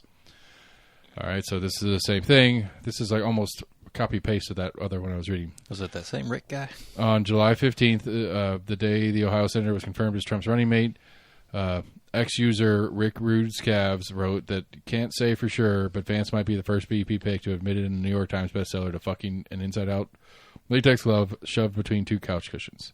Who the fuck is this Rick guy that like all these? And then he cites his source, Vance Hillbilly's LWG, pages 179 to 181. While Vance's memoir contained plenty of gross generalizations about blue-collar, working-class Appalachians, he did not actually describe a sexual tryst with a hapless piece of upholstery. Regardless, the claim took off with a vengeance. Yeah. That was pretty great. And sad. Honestly, it's sad. I'm trying to think. I mean, it's not unsurprising that something that weird would spread that fast, but I mean, it's actually kind of sad that something weird like that. I hate to even use the term weird because that's thrown around so much now. Right, especially now weird. Yeah. It's all weird. Weird. You're all weird people that do weird things and have weird... Well, no, we called you weird first. No. We called you weird first. I mean... Jeez. I don't know. Like, one of the things that I found interesting in some of the topics on this, and this actually came up in the topics of the riots and shit going on in England right now. Have you heard any of those stories? Yeah. So it's immigration stuff. Far-right people who don't want immigrants there got their knickers in a twist about some Muslim guy who's actually from Wales or something like that, killed a girl or something like that. But they all assumed he was there illegally, but he was born in Wales and whatever. It doesn't matter. But the interesting the facts of the case actually matter. No, it doesn't. I don't know who it. Not to the point I'm trying to make, but yes, to reality, sure it does. Okay, sorry. Go ahead. The point the point that the guy was talking about on the podcast is like if you go back historically to almost every single riot, Civil War outbreak, like probably the best and most specific example is the storming of the Bastille, the French Revolution. Right. Like that started on. There's all these political people that the king has thrown into the Bastille, and they break in there, and there's like 5 fucking crazy people, and that's all that's in there. And so his point is that if you go back historically, some of the biggest, like most well-named riots and social unrest moments like that have all started on some set of rumor, misinformation, whatever you want to call it, where the crowd gets worked up over what is essentially not true, but the structure for that falsehood to be believable is what makes is the reality of the step, is what he was trying to explain. It's like, okay, like somebody could say you have a bunch of these political prisoners in the Bastille, but if the situation that was actually happening in front of everybody didn't lend to that sounding true, they wouldn't have done it. It's the same kind of argument here. It's like the immigration situation in England right now and the politics and all the shit that's going on around it, even though the spark that started this fire is false, all the stuff that's going on, which is what people are actually pissed about, is kind of, the actual spark is kind of irrelevant. It's just the spark started the actual riots. These people are fucking angry about X. Now, they believed a lie to take their anger to physical violence, which is problematic, but the issue is still the issue. It doesn't matter that the spark is false. This is the point he's trying to make. This is historically normal, I guess, is the point he was trying to make. I'm not really sure how to take that. It's not excusing it. It's not approving it. It's not saying it's okay. It sounds like it's normalizing it. It is normal. That's the point. It's normal. It's normal for these situations. His point, I think his point in normalizing it, for lack of a better word, is that the overlay of the political, cultural, domestic issue that allows something like to exist is the actual problem, not the specific event that kicks it off. Now, oddly enough, I actually saw a video on this earlier. I don't know a whole lot about it, but they made a good point in that they viewed this, in this particular topic, more of English kind of nationalism, and that they pointed out that they weren't having these issues in Wales or Scotland or Northern Ireland. Right, there is some weirdism about the Great Britain subdivision. Yeah, that's part of this story too. Yes. So I guess maybe it lends a little bit to, I guess, the mentality of the people that are doing this. Well, one of the things that I didn't really consider, and I think it's true, is that outside of London, England's a pretty poor country, population-wise. The country itself is a wealthy country. It's a wealthy nation, but their citizenship is not a wealthy citizenship. I'd say they're on par with us. I don't think that's true. I really don't. They don't have air conditioning. Come on, man. They can't be on par with us. They don't have air conditioning. Most of it, like if you're not in like London proper in like one of the big buildings, most houses don't have air conditioning. Air conditioning is not a norm there. You go to the Northeast here, and we had that same thing. I don't think that's true. It is true. It blew my mind when I first heard about it as well. But when you look at their geography, they're higher up longitudinally. Latitudinally. You know how I remember it? I was taught you sat on a latitude line. You can't sit on a longitude line because you'd slide down. Okay. I'll have to try to stick that in my head because I'm always mixing them up. that's how I held on to which one's which. But I mean, they're higher up. But sure. No, I mean, yeah. We still have there's still a lot of, because you hear about it when we have big crazy like heat waves here. When they talk about there's a lot of just older buildings in cities that don't have central heating and airs. I don't know. Maybe I don't know. Just apartment complexes that each apartment relied upon like a window unit.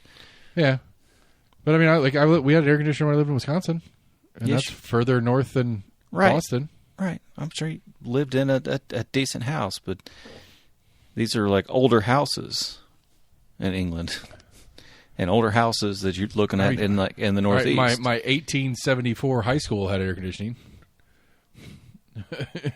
I don't know. Whatever. It doesn't matter. That's an irrelevant point to argue about. But no, we still have a lot of houses here. Even in it was brought up when there was last year or year before, there was a crazy heat wave in like the Pacific Northwest. I kind of had that same thought as well, that a lot of houses there like didn't have AC units. I mean, that makes it more logical comparison to England because of the general climate comparisons. How? The Pacific Northwest? Yeah. They are the east coast of an ocean. England is the east coast of an ocean. They're about the same line of latitude. Oh, I thought you were saying they were climate-wise. It makes more sense of a comparison than the Northeast here. Okay, but whatever, it doesn't matter. That wasn't the point. Anyway, yes, there's still a lot of homes in the U.S. that don't have AC units. Okay, fine, whatever. I don't remember. That's the. I think the working. The point was the. And I don't. It's a different version of the immigration issue we're having here. There, I think that's part of what the Brexit. That was a huge part of what Brexit was, is the EU's policy on immigration and what do they call it? Asylum law. The EU's asylum was like super refugee rules or whatever it was. I can't remember what they called it, but they were super lenient, I guess, for lack of a better word. And England didn't want all that. It's a big part of Brexit, right? If you recall that part of the Brexit conversation. I don't remember it was an economics thing, and it was an immigration thing. So when Syrian war was kind of going on, I don't know if the EU actually said like, "Hey, you have to take in so many people per year." I could be wrong. I don't know. Maybe that was a I don't remember. It's a valid question. I don't know. I thought it was more like the economic thing that they're taking. They kind of didn't want to be a part of like the whole kind of like collective, because it opens them up to more, I guess, regulations. Right, and it strains their economy when their economy or when other economies are failing, it puts pressure on theirs to pick up the slack where their economy is their economy. Right. And especially, like, from their perspective, at least, they're one of the top. I would say Germany is the number one, but Germany, France, England, Spain, Italy are probably like the top tier of economies in Europe. And when you have Greece going bankrupt every other week, and we're bailing Greece out every other week, it gets. I can see how you'd get impatient with that. Yeah. Kind of like us in the banks. I get impatient with that one too. Anyway, I think going back to the main point is I think it was an interesting point to think about, and he referenced a couple, and I should go back and make a list and go actually do a little bit of further digging. But he referenced a couple of different like riots and civil wars, whether they were not like our Civil War, not the U.S. Civil War, but some of like the different smaller national civil wars that what turns it into like a cold Civil War where you have this culture issue and these clashes and this attempt to go about it the political way and stuff like that. That it's just like when the wheels fall off the attempts to do it the civil way and it gets violent, 9 out of 10, like basically what he was saying, like 9 out of 10 times when it breaks down and goes violent, it's because of a lie. Yeah.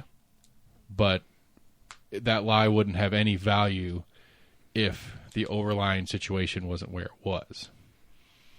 And so the lie on this guy that killed the girl or whatever in England wouldn't have had. I mean, it's bad. It'd be a bad story. It's still a bad story, but it wouldn't have the effect it had, given the immigration part of the lie, if the overall issue with immigration there wasn't where it is.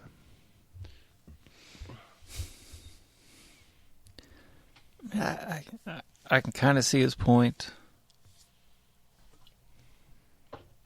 And again, I don't think he was trying to make a point. It seems like it's more just kind of like normalizing just kind of like any kind of like outsider hatred.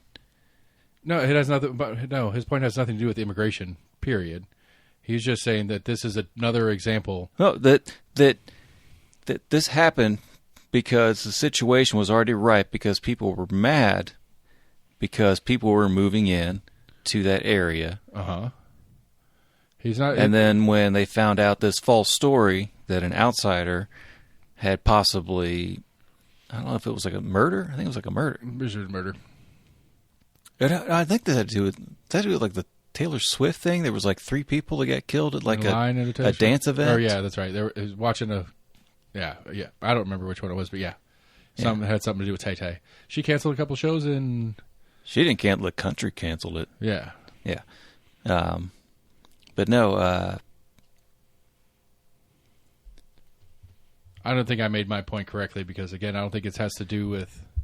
But no, I think it's just trying to play off and that there was like already immigrant hatred and that because there was already immigrant hatred and this happened like that because there was already immigrant hatred that just set it off. That just because there was already gunpowder there, that this one little spark, you can't blame the spark that set off the whole explosion. Okay. One, his point is not to normalize any of the particulars. His point is to say that this is normal. He's like normalizing both sides of it. He's like normalizing that there was hatred and normalizing that. I think what he's normalizing that it is a failure of it's a failure of government and policy that allows the structure to exist to let this lie start the fire. I think is what he's trying to make the point of, is that there is something, the overarching atmosphere that of the situation exists because of some sort of governmental failure. Whether again we go back to the Bastille, so it becomes through a royal failure, the failures of the Louis the 16th and Marie Antoinette and that whole let them eat cake and all that kind of shit. The failures of that royal family to have any sort of conscience for the people that they were their subjects were so outraged and so angry with the situation that they were stuck in because of their political system being at royalty at the time, that they're willing to fight and die to do something about it, and it doesn't really matter what starts the fight. It's just that they're already edging toward the fight. Had Louis the 16th and Marie Antoinette had some sort of come to Jesus moment where they started to actually, figure out a way to maybe be better rulers and take care of their people a little better and do the things that they'd promised to do or that they were obliged by God to do because they were the king and queen of the country, that the situation wouldn't happen, that the lie would start the fight. That's the point he's trying to make. And I think it's the same thing. I think it's the same thing in English when it said... They made us do it. That's right. They made us do it. All right. You're missing the point, so I give up. I just don't get the point. Okay. The point... It just sounds like deflection, like they made us do it. They made them do it. They made them go out and, tear out. I don't know. I think they were like basically just like rioting and looting. There's some looting. There's always looting. You got to loot if you're going to riot. What's the point? Right. It's one of those that it doesn't need to be 2 words, but it is. Right. My favorite sports team won, and that's why I went out and rioted because they made me do it. Okay. You didn't hear the story, so I'm missing some nuance, I guess. I didn't catch any of where he was approving of the actions. I think what his point was is if you go historically, just by historical fact, and if you go through major outbreaks of violence similar to this case, and you go back, the structure, the framework, the discontent, whatever you want to call it, that's been brewing for years or decades, that finally explodes into some violent action like this one, all that stuff that exists that has that discontent in place doesn't really care what the spark is. Doesn't need truth to spark it off. They're already angry and discontent about the thing. It doesn't matter whether it's an immigration issue, whether it's a let them eat cake issue, whether it's a Archduke Franz Ferdinand getting murdered in the street issue. It doesn't matter. Any of that is irrelevant because they're so discontent and so angry in the first place. And that the powers that be didn't do anything to calm that rage leading up to the spark is the spark is inconsequential is his point. Is that the discontent is already there. The rage is already there. And if you're not willing to address that rage and you're just going to write it off as some crazy moment, you're actually missing the whole historical truth of the event. And that's the point he was trying to make, is that there's a whole historical, and again, factually, historically true over time, many, many, many. Like I said, he listed a bunch off, and I can't remember what all they were. The French Revolution was the first one that came to mind. That's why I keep going to the Bastille story. But it's like he listed a bunch of them off. Like, this is not... None of this is excusing the action. But no, I don't know how he's equating this to the French Revolution. Okay. These were riots that happened after a story came out about a false story that came out about someone possibly committing murder or whatever. But how does that equate to the Bastille? Because the storming of the Bastille was a particular single event. Right. Against of an enraged populace. Against, in this particular one, would be against the royal family of France at the time. Okay. But these riotings are against, I guess, immigration. Yes, they're rioting against the government. Are we going to argue Buckingham Palace? I'm just trying to figure out how they're right. Equating the two. So the mob that stormed the Bastille went straight there and did nothing else on their way. And as soon as they left the Bastille, they just went straight home. That was it. I honestly don't know. Now, you're right. I acknowledge that there is a fundamental, functional, specific difference in the end result, if you will. But again, the point being, you have a significant discontent, whether it be to ignorance and stupidity, or racism, or whatever. There is a real rage that exists, and ignoring it and pretending like, well, you're wrong. You're just wrong. So fucking deal with the way we're dealing with the issue. We don't care about you. Isn't going to solve that discontent. These people are angry. They might be angry for a poor reason, but they're fucking mad about it. They're mad enough about it that they're gonna take a lie, which they obviously don't know is a lie at the time, believe it, and then go loot and riot. So to just say that, to say that they believed a lie because they're idiots just leans into the problem that's there in the first place. The problem that's there in the first place is you have a significant group of people that are angry, and you refuse to give them any sort of credit for their anger. And then you get mad at them for unleashing their anger, which you should, but you still don't take any effort to address what the actual issue for those people is. You just write them off as racist bigots, and that's all there is to it. And so at some point, yelling and screaming isn't enough anymore, and this is what happens. Not okay. I'm not saying it's the right way to go about things, but it is the logical end, and it is historically the repeated end in situations somewhat similar. Okay. Like I'm confused on where the it's okay part is coming in for you. Like none of this is me or this guy, as far as I understood this guy, saying it's okay and that this is how it should be done. But it's understandable at some level if you really break it down. To me, at least, like at some level, like these things are too much. And we can't just sit here and just pretend like it's okay and that we're going to continually not get any sort of reciprocity in this relationship between the government and me. And that there's a whole group of us that are mad about it and they just continue to ignore us or double down on what we're mad about.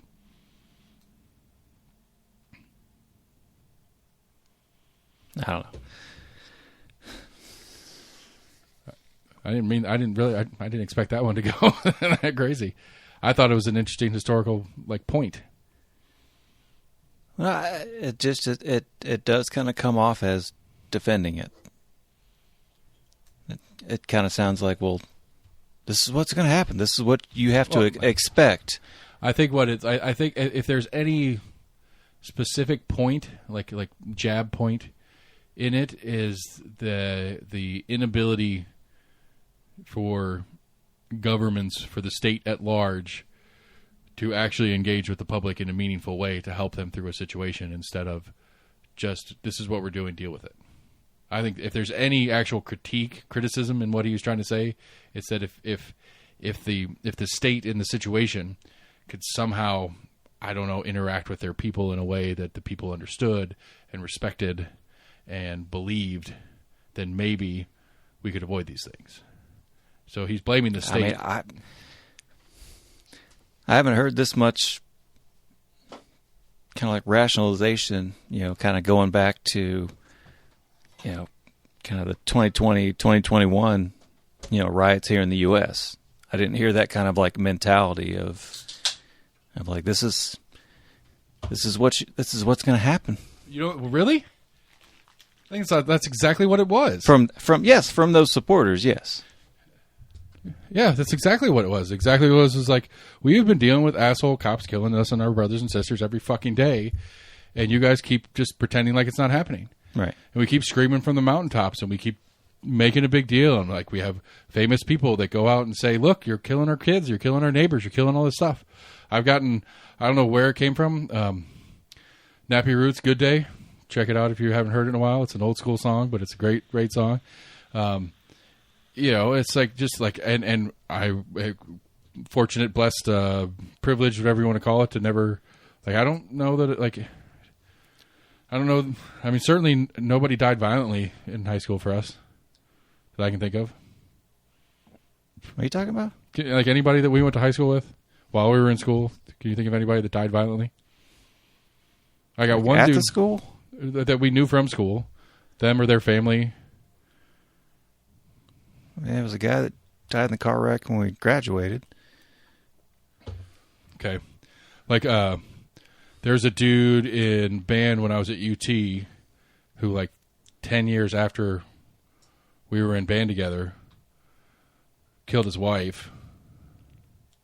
But I didn't know them. Like, I don't know anybody my age, like our age, that's died, that I had any sort of real close relationship to. But there are communities out there that it's a pretty regular occurrence for them. Right. Those communities tend to be the black communities in town and stuff like that. And that's exactly like, and I think and that one at least doesn't follow the pattern the dude that I was listening to was talking about. That one, there was a clear direct line. Like, the police killed this guy in the street for no fucking good reason. And just like every other time, this cop's not going to get in trouble, which he ended up doing. And frankly, the rioters win when they get to go loot and riot, and they get what they want when they get that cop in jail. But it still is the same point. There's mass discontent among people of color in this nation about the way they are treated by the police and the justice system at large. And one little event that wasn't so little, that just happened to hit the right time, and a million little factors took that massive rage and discontent and took it out into the streets for looting and rioting. And again, I don't think it's appropriate there either. Like what is, some dude who's got the shoe store on the end of the block getting all his shoes stolen and his building burnt to the ground have to do with the cops beating your friend to death? Nothing. You're just fucking mad. Can't remember where it was, but there was a nice story of a bunch of places that had been boarded up, and the police had shown up in preparation in England for further rioting. It ended up being counter-protesters that had showed up. Non-violent counter-protesters that had shown up. They were fed up with the rioting and the looting that had going on. Right. Like, I get it. And the police showed up and like, oh shit. Oh wait. Okay, you guys are cool. You guys are with us. You don't want shit to be going astray. Look, I mean, they're like, this, the England one particularly, like, there's, like, I don't know the English situation, but ours here, there are some serious legal, political questions that need some nuanced conversation and answers. To be critical of the public, which, I'm willing to be. We need to be willing to listen to nuanced conversation, which a lot of us aren't. The only way it works is if they don't let any of them in. That's not an acceptable answer. We have to figure out how to make, what's the phrase? A compromise is when we're both happy losing. Something like that. Something like that. So let's make a compromise here, and let's find a place where we can both be equally miserable with the result, instead of one of us being extremely miserable and one of us being happy. And it's a complicated thing that we need to get to, because it has the potential for it. Maybe the more direct logical reference on the Floyd case, this is a real thing. We need to figure out how to do some work to get this, to work this out, to get it to where just because you're in a certain community, in a certain neighborhood, in a certain town, that you're not going to funerals on a regular basis. That'd be a good step forward. And whether that funeral is from the hands of one of your neighbors or the hands of one of the police, either way, less funerals is probably a good thing. So let's actually figure out how to address the issue instead of just getting mad at the people who are tired of dealing with the issue.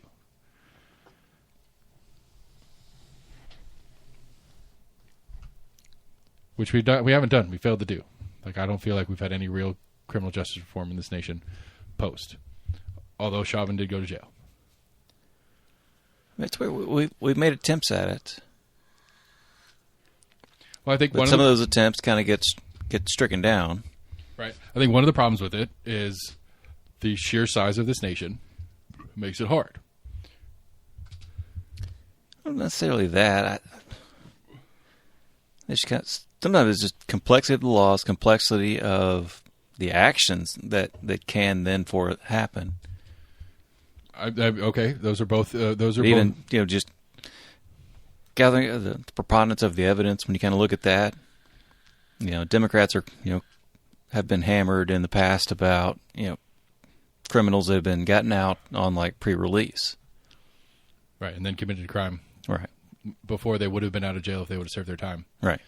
Which lends to believe that even if they served their time, they were going to commit the crime as soon as they got out either way. So, why do we let them out then? Because we don't reform them; we just keep them in a box for a while. That's not a really useful future prospect. Well, no, it's one thing of being soft on crime, but also trying to respect the rule of law. Of if you don't have enough evidence to hold that suspect of a crime, you can't do that. You have to give them affordable bail. Well, it goes back to my thing that we've joked about a bajillion times, is we need to figure out how to break the culture of us and them from the police perspective. Because I think they're the first. They're the ones that have to do it first, because the neighborhood's not going to do it first. That has nothing to do with that. I don't know why you're going into this us versus them and the police. I'm talking about the actual just judicial system, as far as when someone gets arrested for a crime and gets accused of a crime and goes before a judge, because that's been a lot of, more so what I've seen in the news, as far as somebody getting arrested for something, but that they're out on bail, then they get, commit a worse crime. I mean, I'm opposed to cash bail, or I'm a proponent of the removal of cash bail personally, but okay, continue. I'm not quite following where you're going with this right now. So a thing has occurred. The person gets arrested. They get arraigned. They get bail. They commit a crime while they're awaiting their trial. Oh, they're out on bail, huh?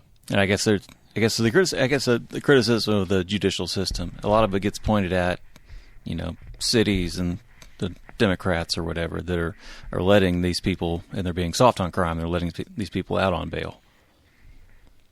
I guess maybe that's something more I take issue with, as far as giving people or affording people the laws of our land, and that you are innocent until proven guilty. Right. Well, I mean, I think to me, it just goes to this goes to the drug abuse and some mental health issues as well. I think the number one easiest way to fix most of these things is, let's work on figuring out an economy and a culture that people have hope and pride with, so that they choose to not do drugs or they choose to not commit crime, because there's no need. Now, there's going to be fun criminals. They like to do it because it's fun. Those are going to exist no matter how we slice it. But, you know, it's like when you get into like the inner city stuff and it's like gang war shit, it's all about drug trade and all that kind of shit. It's like, well, let's figure out a way to get people employment that doesn't have to do with making sure that guy doesn't try to sell drugs on your corner and that you have to shoot him if he does it. Let's figure out, because I mean, hey, we can address both issues at the same time. Like I think the number one issue we have in this nation is a dwindling sense of hope. And I think that's the number one. I think I would argue that 9 out of 10 serial drug abusers, 9 out of 10 hard alcoholics, 9 out of 10 some criminals, like, I mean, possession's stupid, so that's a separate thing. But 9 out of 10, like, I think what we categorize as violent criminals do so because they don't think they have a better way. There's no hope for tomorrow. I have no better way to get, you know, especially once you get in the system. What's your, like, you get a job, get a real job that's going to pay some real decent money. Once you got a record, what's your hope of getting some real steady employment where you're going to make some real decent money, maybe have some healthcare benefits and maybe some paid vacation and shit like that? I guess that's the good mentality to have, right? What? I mean, once you got a record, I mean, you're set, right? You can do nothing else in life. That's the message that should be put out, right? Am I saying that right now? That's exactly what you just said. No, I think that's the reality of what the world is right now. Yes. Oh, okay. I don't think I'm not advocating for that message. See, that's the problem. The problem is once you start, where else you go? Like, you've been in for 15 years for like an aggravated assault. What are you doing when you get out? What kind of job are you going to get when you get out? You know, you went in when you were 20, you're 35 years old. What kind of future are you looking at? Realistically. Right. And that's a systematic issue. Because we didn't rehabilitate you while you were in there. You might have got your GED or some bullshit like that while you were in there, but that doesn't do you any good in the work market nowadays. Like, what are your real prospects as a 35-year-old felon? What are your real work prospects to live the next 20 years to maybe reach 30 years to maybe reach a retirement age? Right. Like, what are your real prospects in the current economy? They're fuck all. What choice do you have but to go back to breaking and entering or whatever it is that you did to get by before? They call them beanies. You know, but I'm just saying, like, seriously, like that to me is the problem. And I think, and I think even if you go back to the initial one, whatever the initial one was, it probably wasn't the first time you did it anyway. But, you know, you got kids out there that, like, this is how they get food on the table. This is their only way they can figure out how to feed themselves or their sisters or their moms or their brothers or whatever it is. So the only way they can figure out how to do it is by slinging some shitty weed on the corner. That's the only way they can figure out how to make some money to put food on the table, to do anything positive for their family, is to do that bad thing, quote unquote bad thing. Right. You know, let's figure out a way to make it to let them do a legit job that can make them some money and they can help take care of themselves and their family. Let's look into those things. And so there's some hope to not have to go the bad route, so that there's hope to go to the good route. That's I think that's the number one A for B. Because again, it goes back to that stupid like two worlds of economies that we have right now.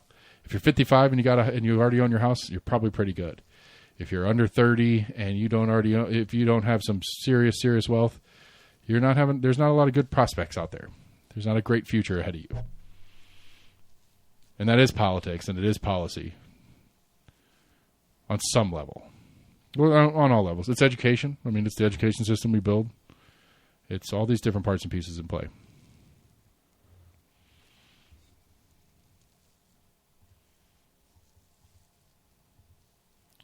I think that's a positive measure. Let's get some hope. Let's work on hope. Let's get some hope. You know, because and again, that's my same argument for like drug abuse. It's like, what do you hide? The Rat Park Project? I know I've talked about it before. Rat Park experiments? I don't think so. Okay, so there's this like, it was basically there was a study that they were testing heroin, and they were trying to figure out like how addictive, like how literally chemically addictive is heroin. So they're trying to figure this out. And so they're doing these different tests. And so one of the tests they did was they put a lab rat in a box with two water bottles, a water bottle and a water bottle that was laced with heroin. right? So within a couple of days, the rat ODs and kills himself. And so like, damn, that heroin's super addictive. Like that was their conclusion from the study. And then it was like a decade or so later, some guy, I don't know why he was studying what he was studying, but this guy was looking at it and he's like, well, if I was in a box with nothing else, I'd probably do heroin until I died too. And so he rebuilt the experiment, but he did it with, like he put a bunch of toys in the cage and he put a bunch of other stuff in the cage, and then he puts the rat in the box, and they go try the heroin, and then they go drink the water, and like scientifically, statistically, or whatever, like 1 of like 100 died by overdose. Yeah. And so his conclusion is, it's like, well, if you're happy, you don't need to do heroin. So people that are doing heroin are doing heroin because they're sad, because they're trying to escape something. They're trying to hide, or they're trying to remove themselves from the life they're in. So heroin's not actually that addictive. It's heroin's addictive to people who are sad or depressed or something like that. It's not addictive to people who are happy and pleased and comfortable and hopeful and all the different things that people would be, that his happy rats were in his rat park experiment. I think it'd be, in that case, it can, and I think in general it can be a bit of both. Well, and I think human beings are far more complicated than rats are, and I think there's definitely room for somebody who has all of the quote unquote things to be happy that somehow still isn't happy, that would kill themselves on heroin anyway. Sure, I think that is a statistical likelihood if we were to run this experiment in the real world. But I think it lends to the idea is that because to me that's always the thing, and I mean at some level that's what podcast night is for me. It's my escape night. I get to forget about all the work shit, and even though I end up talking about work all the time on here, it's the only time of the week I usually get any sort of buzz going. It's my escape night. That's what I do. Escape from the stress of kids and family and work and blah blah blah blah blah blah blah. Like, what am I escaping from? Like I asked, like that's something that I think people should ask themselves a lot when they like to get fucked up on whatever it is they like to get fucked up on. Like, what am I trying to get away from? Why do I want to do this instead of my normal? Are you escaping something, or are you trying to just elevate the situation? Right. And I don't know, it's a little bit of both. I get a little buzz going and I say some stupid shit and it gets funny and we argue, and that's part of this too. But there's a little bit of like, yeah, I have this 2-hour block that we do this, that I get to just kind of, like, for the most part, like I try to not do work stuff and answer work calls, even though I get work calls while we're doing podcasts sometimes. I try to stay out of that section and just completely fall down the rabbit hole of the ridiculousness that is the political, cultural world that we live in. But it is my escape night. Like I'm escaping from my day to day. Not that my day to day is that bad, to be fair. Because if it was that bad, I would do it every fucking night. I'd have a 5 nights a week podcast if my life sucked. I just do it once. It's just kind of a little let loose time. We all have some version of it in some way, shape, or form. It's the people that have to do it every day, all day, that are the ones that end up getting really hurt or hurting people in order to continue to get it. That can definitely happen. And then possession is stupid. Possession is a dumb crime and it shouldn't exist, but whatever. I'm confused. I'm convinced that we have a little cabal action going on right here. There's somebody. The WBR has been pushing some real dirty stories on the hemp law stuff right now. Did I send you the story about the uptick in child poisoning? Yeah, I did. Yeah. I sent it to you on Facebook because I was earmarking it. Yeah, okay. So WBR ran a story last night, Thursday, about an uptick in youth cannabis poisoning reported by the Tennessee Children's Hospital. And that the cases of kids with it goes up, and it's really interesting. Like, it's really interesting the way they broke it down, because there's 32 cases of like under 12. One case and this is in the last year. There's one case that is a fucking infant that came out high. So the mom was smoking up until the moment, or doing edibles or something up until the moment of birth. And so, I guess they found that in the infant's blood. Yeah. And so there are some questions, like, and again, I will be the first to say that there is some concern about youth THC usage and brain development. There are some concerns there. And they had this lady on there talking about how kids get like it can cause psychosis, shit like that. Like this was some what's the Reefer Madness. Yeah. Like, it was some Reefer Madness level fucking news article. Yeah. And it's like, but it's like, so there's like 32 cases, like under, like 12 and under. And then, but the way they split the categories, like, so all these cases, like 234 cases in the last year, like 200 of them were 13 plus. Of those 200 that were 13 plus, 180 of them were, they didn't call it overdoses, but excessive. Like they were admitted to the hospital for excessive consumption, which is basically some fucking 15-year-old kid who's doing like a 100 milligram gummy because he doesn't know any better, right? Or because his friends say do it and he does not thinking he does something stupid. Sounds about right for a 15-year-old, 16-year-old, something like that, to do something stupid because his friends put him up to it. But like most like that, like the way they broke it down is like the majority of the older ones they did it to themselves on purpose because they did too much, right? And then the younger ones were all the accidental ones where the reasoning for it was they got into their parents' whatever, or this baby came out high because the mom was high in the middle of giving birth. Right. Which, shocker, there are parents that suck out there. Yeah. So anyway, my point in this is that there's this story, and there's been a couple stories in the last couple. Like the new law came out, and there's a story in the new law. So over the last couple of months, there's been like 3 or 4 stories that WBR specifically has done. And I kind of it feels to me like this is an intentional effort, and this is conspiracy theory. Put my tinfoil hat on, make fun of me for being crazy, all you want. But I feel like this is the beginnings. This is the PR side of the effort for Briggs and the House Republicans in the state of Tennessee to kind of rescind everything that they did this 2 years ago, allowing it to get where it is. What do you think they want to take it back to? I think they want to go to a full ban, like 110%. Nothing that has anything remotely fun in the cannabinoid family to be available to anyone in the state of Tennessee.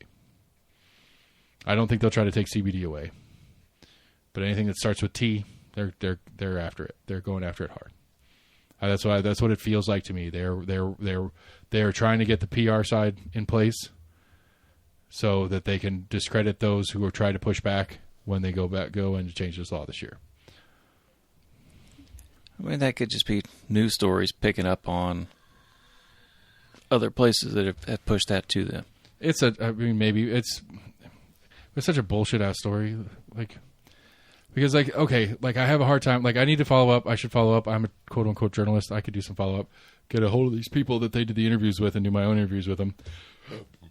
Because, it's like, okay, so we have a product that's been on the market for like 3-4 years now. It just now gets regulated, and within 2 months of the regulation taking effect, they're reporting on data for the last year.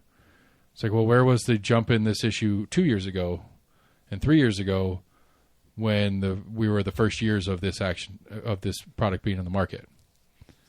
If you're trying to equate because it was strongly inferred that they're equating the uptick in the availability. All right. It's like, well, it's been available for far longer than a year, but you're not commenting on the uptick in the years prior to last year.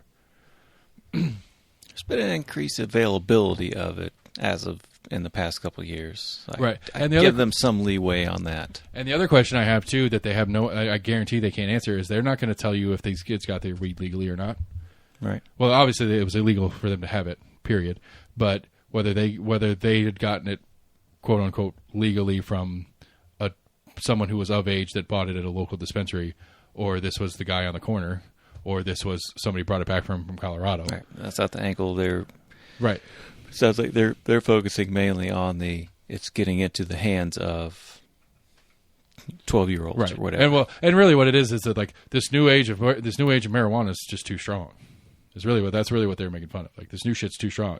Back in the day, kids would come in high as a kite, and it's like, yeah, you're fine. But this new shit's so damn strong, it's fucking ruining their lives. These kids are falling down, can't walk. Now, now to be fair, I've never seen Reefer Madness, but it felt like Reefer Madness. Like, it felt like what Reefer Madness has been explained to me as. Okay. Like, it made it out to be like, it made it out so crazy that it was comical instead of scary.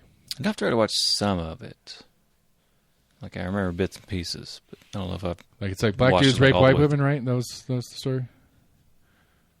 part of that. I know there was like one guy that was like playing the piano and like smoking a joint. All of a sudden he like goes crazy and just like going crazy on the piano keys. And I want to say it's like him that like jumps out the window.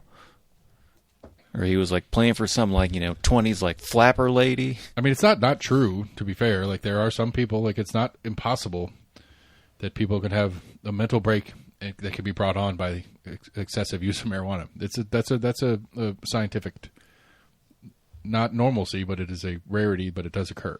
Yeah. But I don't know. It just makes psychosis can be brought out in many different. It makes me so angry because, like, in the middle of this article, which, to be fair, like, it's not a not newsworthy thing to talk about. But in the middle of it, it goes, bright packaging, marketing to kids, and it's like nobody's fucking marketing to kids. Right. Adults like bright packaging too. For fuck's sake. I agree. And I'm sitting there the whole time going, let's go to the liquor store next door and let's talk about their bright packaging. Let's do the numbers on how many kids have had come into Children's Hospital with alcohol poisoning. To be fair, it's a conversation about the uptick, not necessarily the total number. So they may not be equatable. But it goes back into my hope thing too. We might roll back to that whole conversation about, well, life sucks. Let's get high.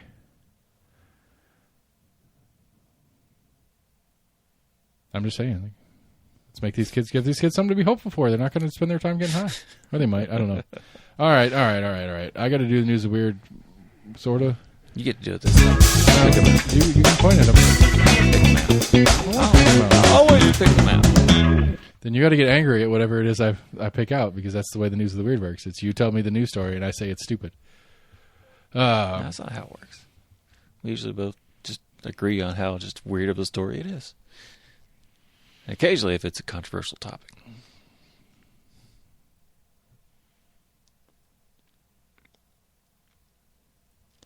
All right, well, you got to talk while I'm looking. I don't know about that. All right, so we got in Erie, Pennsylvania. We got a sighting of an alligator swimming off the shore of Lake Erie. That's not correct English. You're professional writers. What the fuck? Sighting of alligator swimming offshore of Lake Erie. Prompts Pennsylvania search. How is that grammatically incorrect? You don't say if you're on the beach. You don't say I'm on the shore of the Atlantic Ocean. Huh? You don't say I'm on the shore of. You say I'm on the shore of, but if shore of a lake, yes. Yeah, but you're on the body of water. But it's because you're on the shore of the lake. The sighting is of the animal in the lake from the shore. Yes. Sighting of alligator swimming offshore. So the alligator was swimming away from the shore of the body of water. That it's overly wordy. Maybe it's grammatically correct, but it's overly wordy. Sighting of alligators swimming in Lake Erie says the same fucking thing without a bunch of extra words. Prompts Pennsylvania search. Let's hear about it. According to the AP, Erie, Pennsylvania, the search is on for a small alligator in Erie, Pennsylvania, after it was caught on video last week swimming just off the shore of Lake Erie. First sighting was Sunday, according to the Erie Times News, and since the animal rescue specialists have been scouring the area, there are reports of possible footprints and other sightings this week. It is unclear how the gator ended up in the freshwater lake, but officials say it may have been a pet. So they don't have alligators anywhere else in Pennsylvania? Naturally. I don't think so. It is unclear how the gator ended up in the freshwater lake, but officials suspect it was a pet. We are aware of it, Pennsylvania Fish and Boat Commission spokesman Mike Parker said Thursday.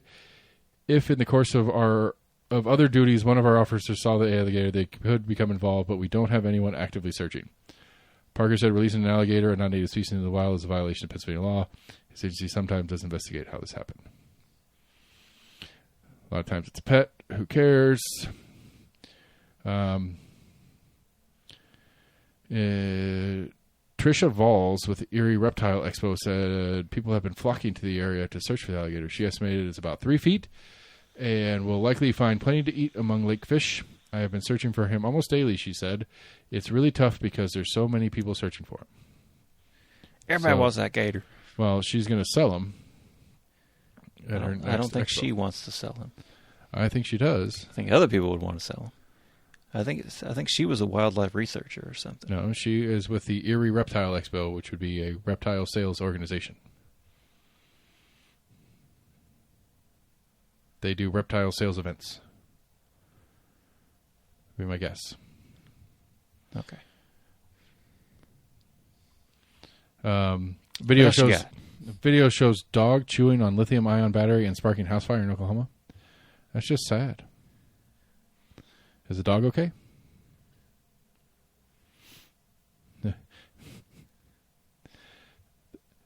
The dog chomping on lithium-ion battery sparked a house fire in Oklahoma, and video of the moment is now being used by the fire department to show potential dangers of those batteries.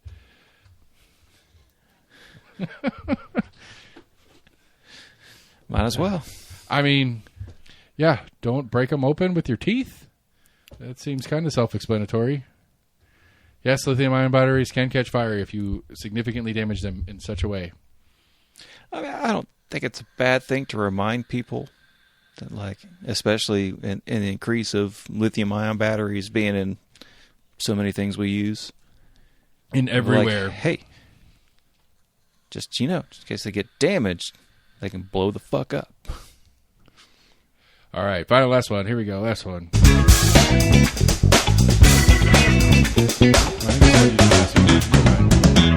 Chicken parade prompts changes to proposed restriction on Iowa's capital city. Yeah, we talked about this one. All right. Oh, did you see, like, Snoop has a custom pin? A custom pin? Olympic pin. You were talking about the pin trading last week? Yeah. I went far enough down in the news of the weird that I'm into the stuff that you were talking about last week. Inside the pin trading market at the Olympics. Yeah. Yeah, there's a Snoop pin.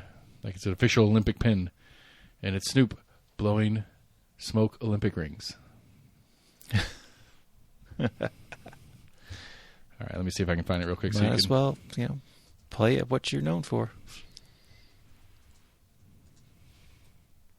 There it is. $20 on eBay right now, bitches.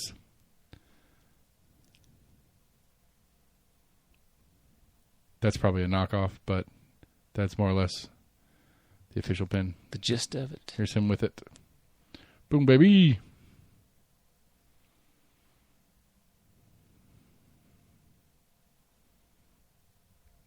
I just like the fact that he's blowing Olympic smoke rings. Smoke Olympic rings is amazing. That has been an interesting. Have you been watching like a kimono or something too? Have you been watching like the totality? Like, have you watched the Olympics at all? Like, not very much. No. I was just kind of like during the day, I'll turn it on, just leave it on down here, and as I come in and out, whether I'm sitting in my computer doing work or whatever, just kind of have it on in the background. And he's been all over the place. It's been great. Him and Martha Stewart did some eventing. And Martha Stewart was like explaining some of the horse rules and how the horse judging and stuff works. Yeah. And he was super impressed with the dance horse thing that they do. He's like, look at that motherfucker doing a crip walk. He didn't say motherfucker. Right. But he was very excited about a horse doing a crip walk. So, yeah, I can't wait for somebody to do a collage, like a collage video of Snoop at the Olympics. Snoop collage. It was amazing. Like, I mean, like... What was this? I can't remember. It had some, like, odd, like, official title. It was like Master of American Olympic Ceremonies. Like, but he was a torchbearer for a little bit. Like, it's like I'm not mad at it. Like, if you think about it as far as like what it means to the world, that is a purpose. Like, that's not the worst person. Like it's interesting, and it would be an interesting deep dive. Odd to do him in his heyday, which I would argue like now is really his heyday, but.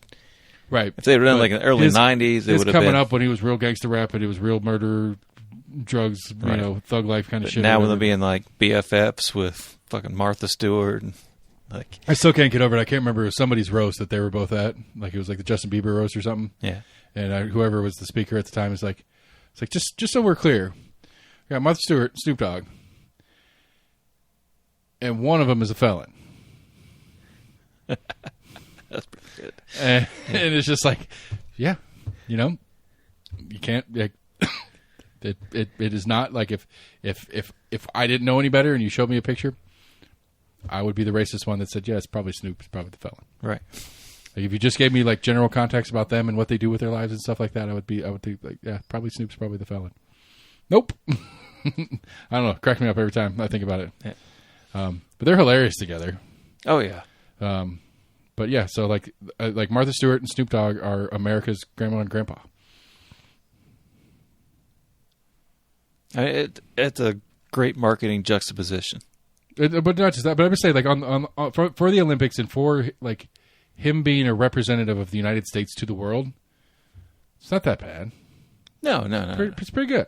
No, I don't think it's a bad pick at all. I'm not mad at it. It's just because you can't really hate on him. It takes a little bit of rationalizing. You like the initials, like, this guy's a gangster rapper. Like, this guy's a murder hose. I think it was Snoop Dogg they had on. I think it's like the NHL, like Las Vegas games, like doing some of the commentating. Oh, he's funny as shit too. But my favorite thing was not from this one. It might have been Tokyo. It might have been one of the summer games. I can't remember what it was, but it was him and Kevin Hart. Like, so they did it this year too. It was Kevin Hart and Keenan and Kel. One of the Keenan from Keenan and Kel when we were kids. From SNL. Thomas. Keenan Thompson, yeah. So this year it was Kevin Hart and Keenan Thompson. I think it was the last Olympics that maybe the Summer Games. Not worse. So they do the Olympics After Dark. It's their late night show, and it's a little bit more laid back and funny. And so the first it was Snoop and Kevin Hart, and Snoop comes, like, this was an outtake that they done in like a YouTube short or something like that, and it was Snoop comes and sits down at the desk, and he's like, "Oh, dog, I'm tired." And he's like, "What, you been partying all night?" He's like, "No, man, I've been studying." He's like, "Studying what?" He's like, "They gave me like a whole stack of stuff to look at, all these different athletes and names and all this stuff." And he's like, "What are you talking about?" He's like, "We're going to be showing stuff. I want to make sure I know who I'm talking about and I know the right person and I reference the right things with these people." Kevin Hart starts freaking out. He's like, "They didn't give me no book." And like Snoop kept it up for a couple minutes, and Kevin Hart's freaking out. And Snoop's like, "Nah, man, I'm just fucking with you." It's like, damn, Snoop, it's cold-blooded. Snoop Dogg is America. Almost Agreement at gmail.com, Facebook, Twitter, YouTube. Holler Boo, check it out. Come race your soapbox derby car with us. Come vend your wares. Come enjoy a rock show. We're still working on the lineup on that as well. Should have the announcement coming for that soon. Pretty excited about it. Almost Agreement at gmail.com, Facebook, Twitter, YouTube. Go to your favorite podcast provider. Get us there. We'll be back next week with more. It's a pretty slow week locally on the political calendar. Maybe now that the kids are back and I don't have a half day next week, I'll sneak in some. Maybe I'll try to start some November candidate interviews. So anyway, Almost Agreement, everybody. Thanks for listening. We'll talk to y'all soon.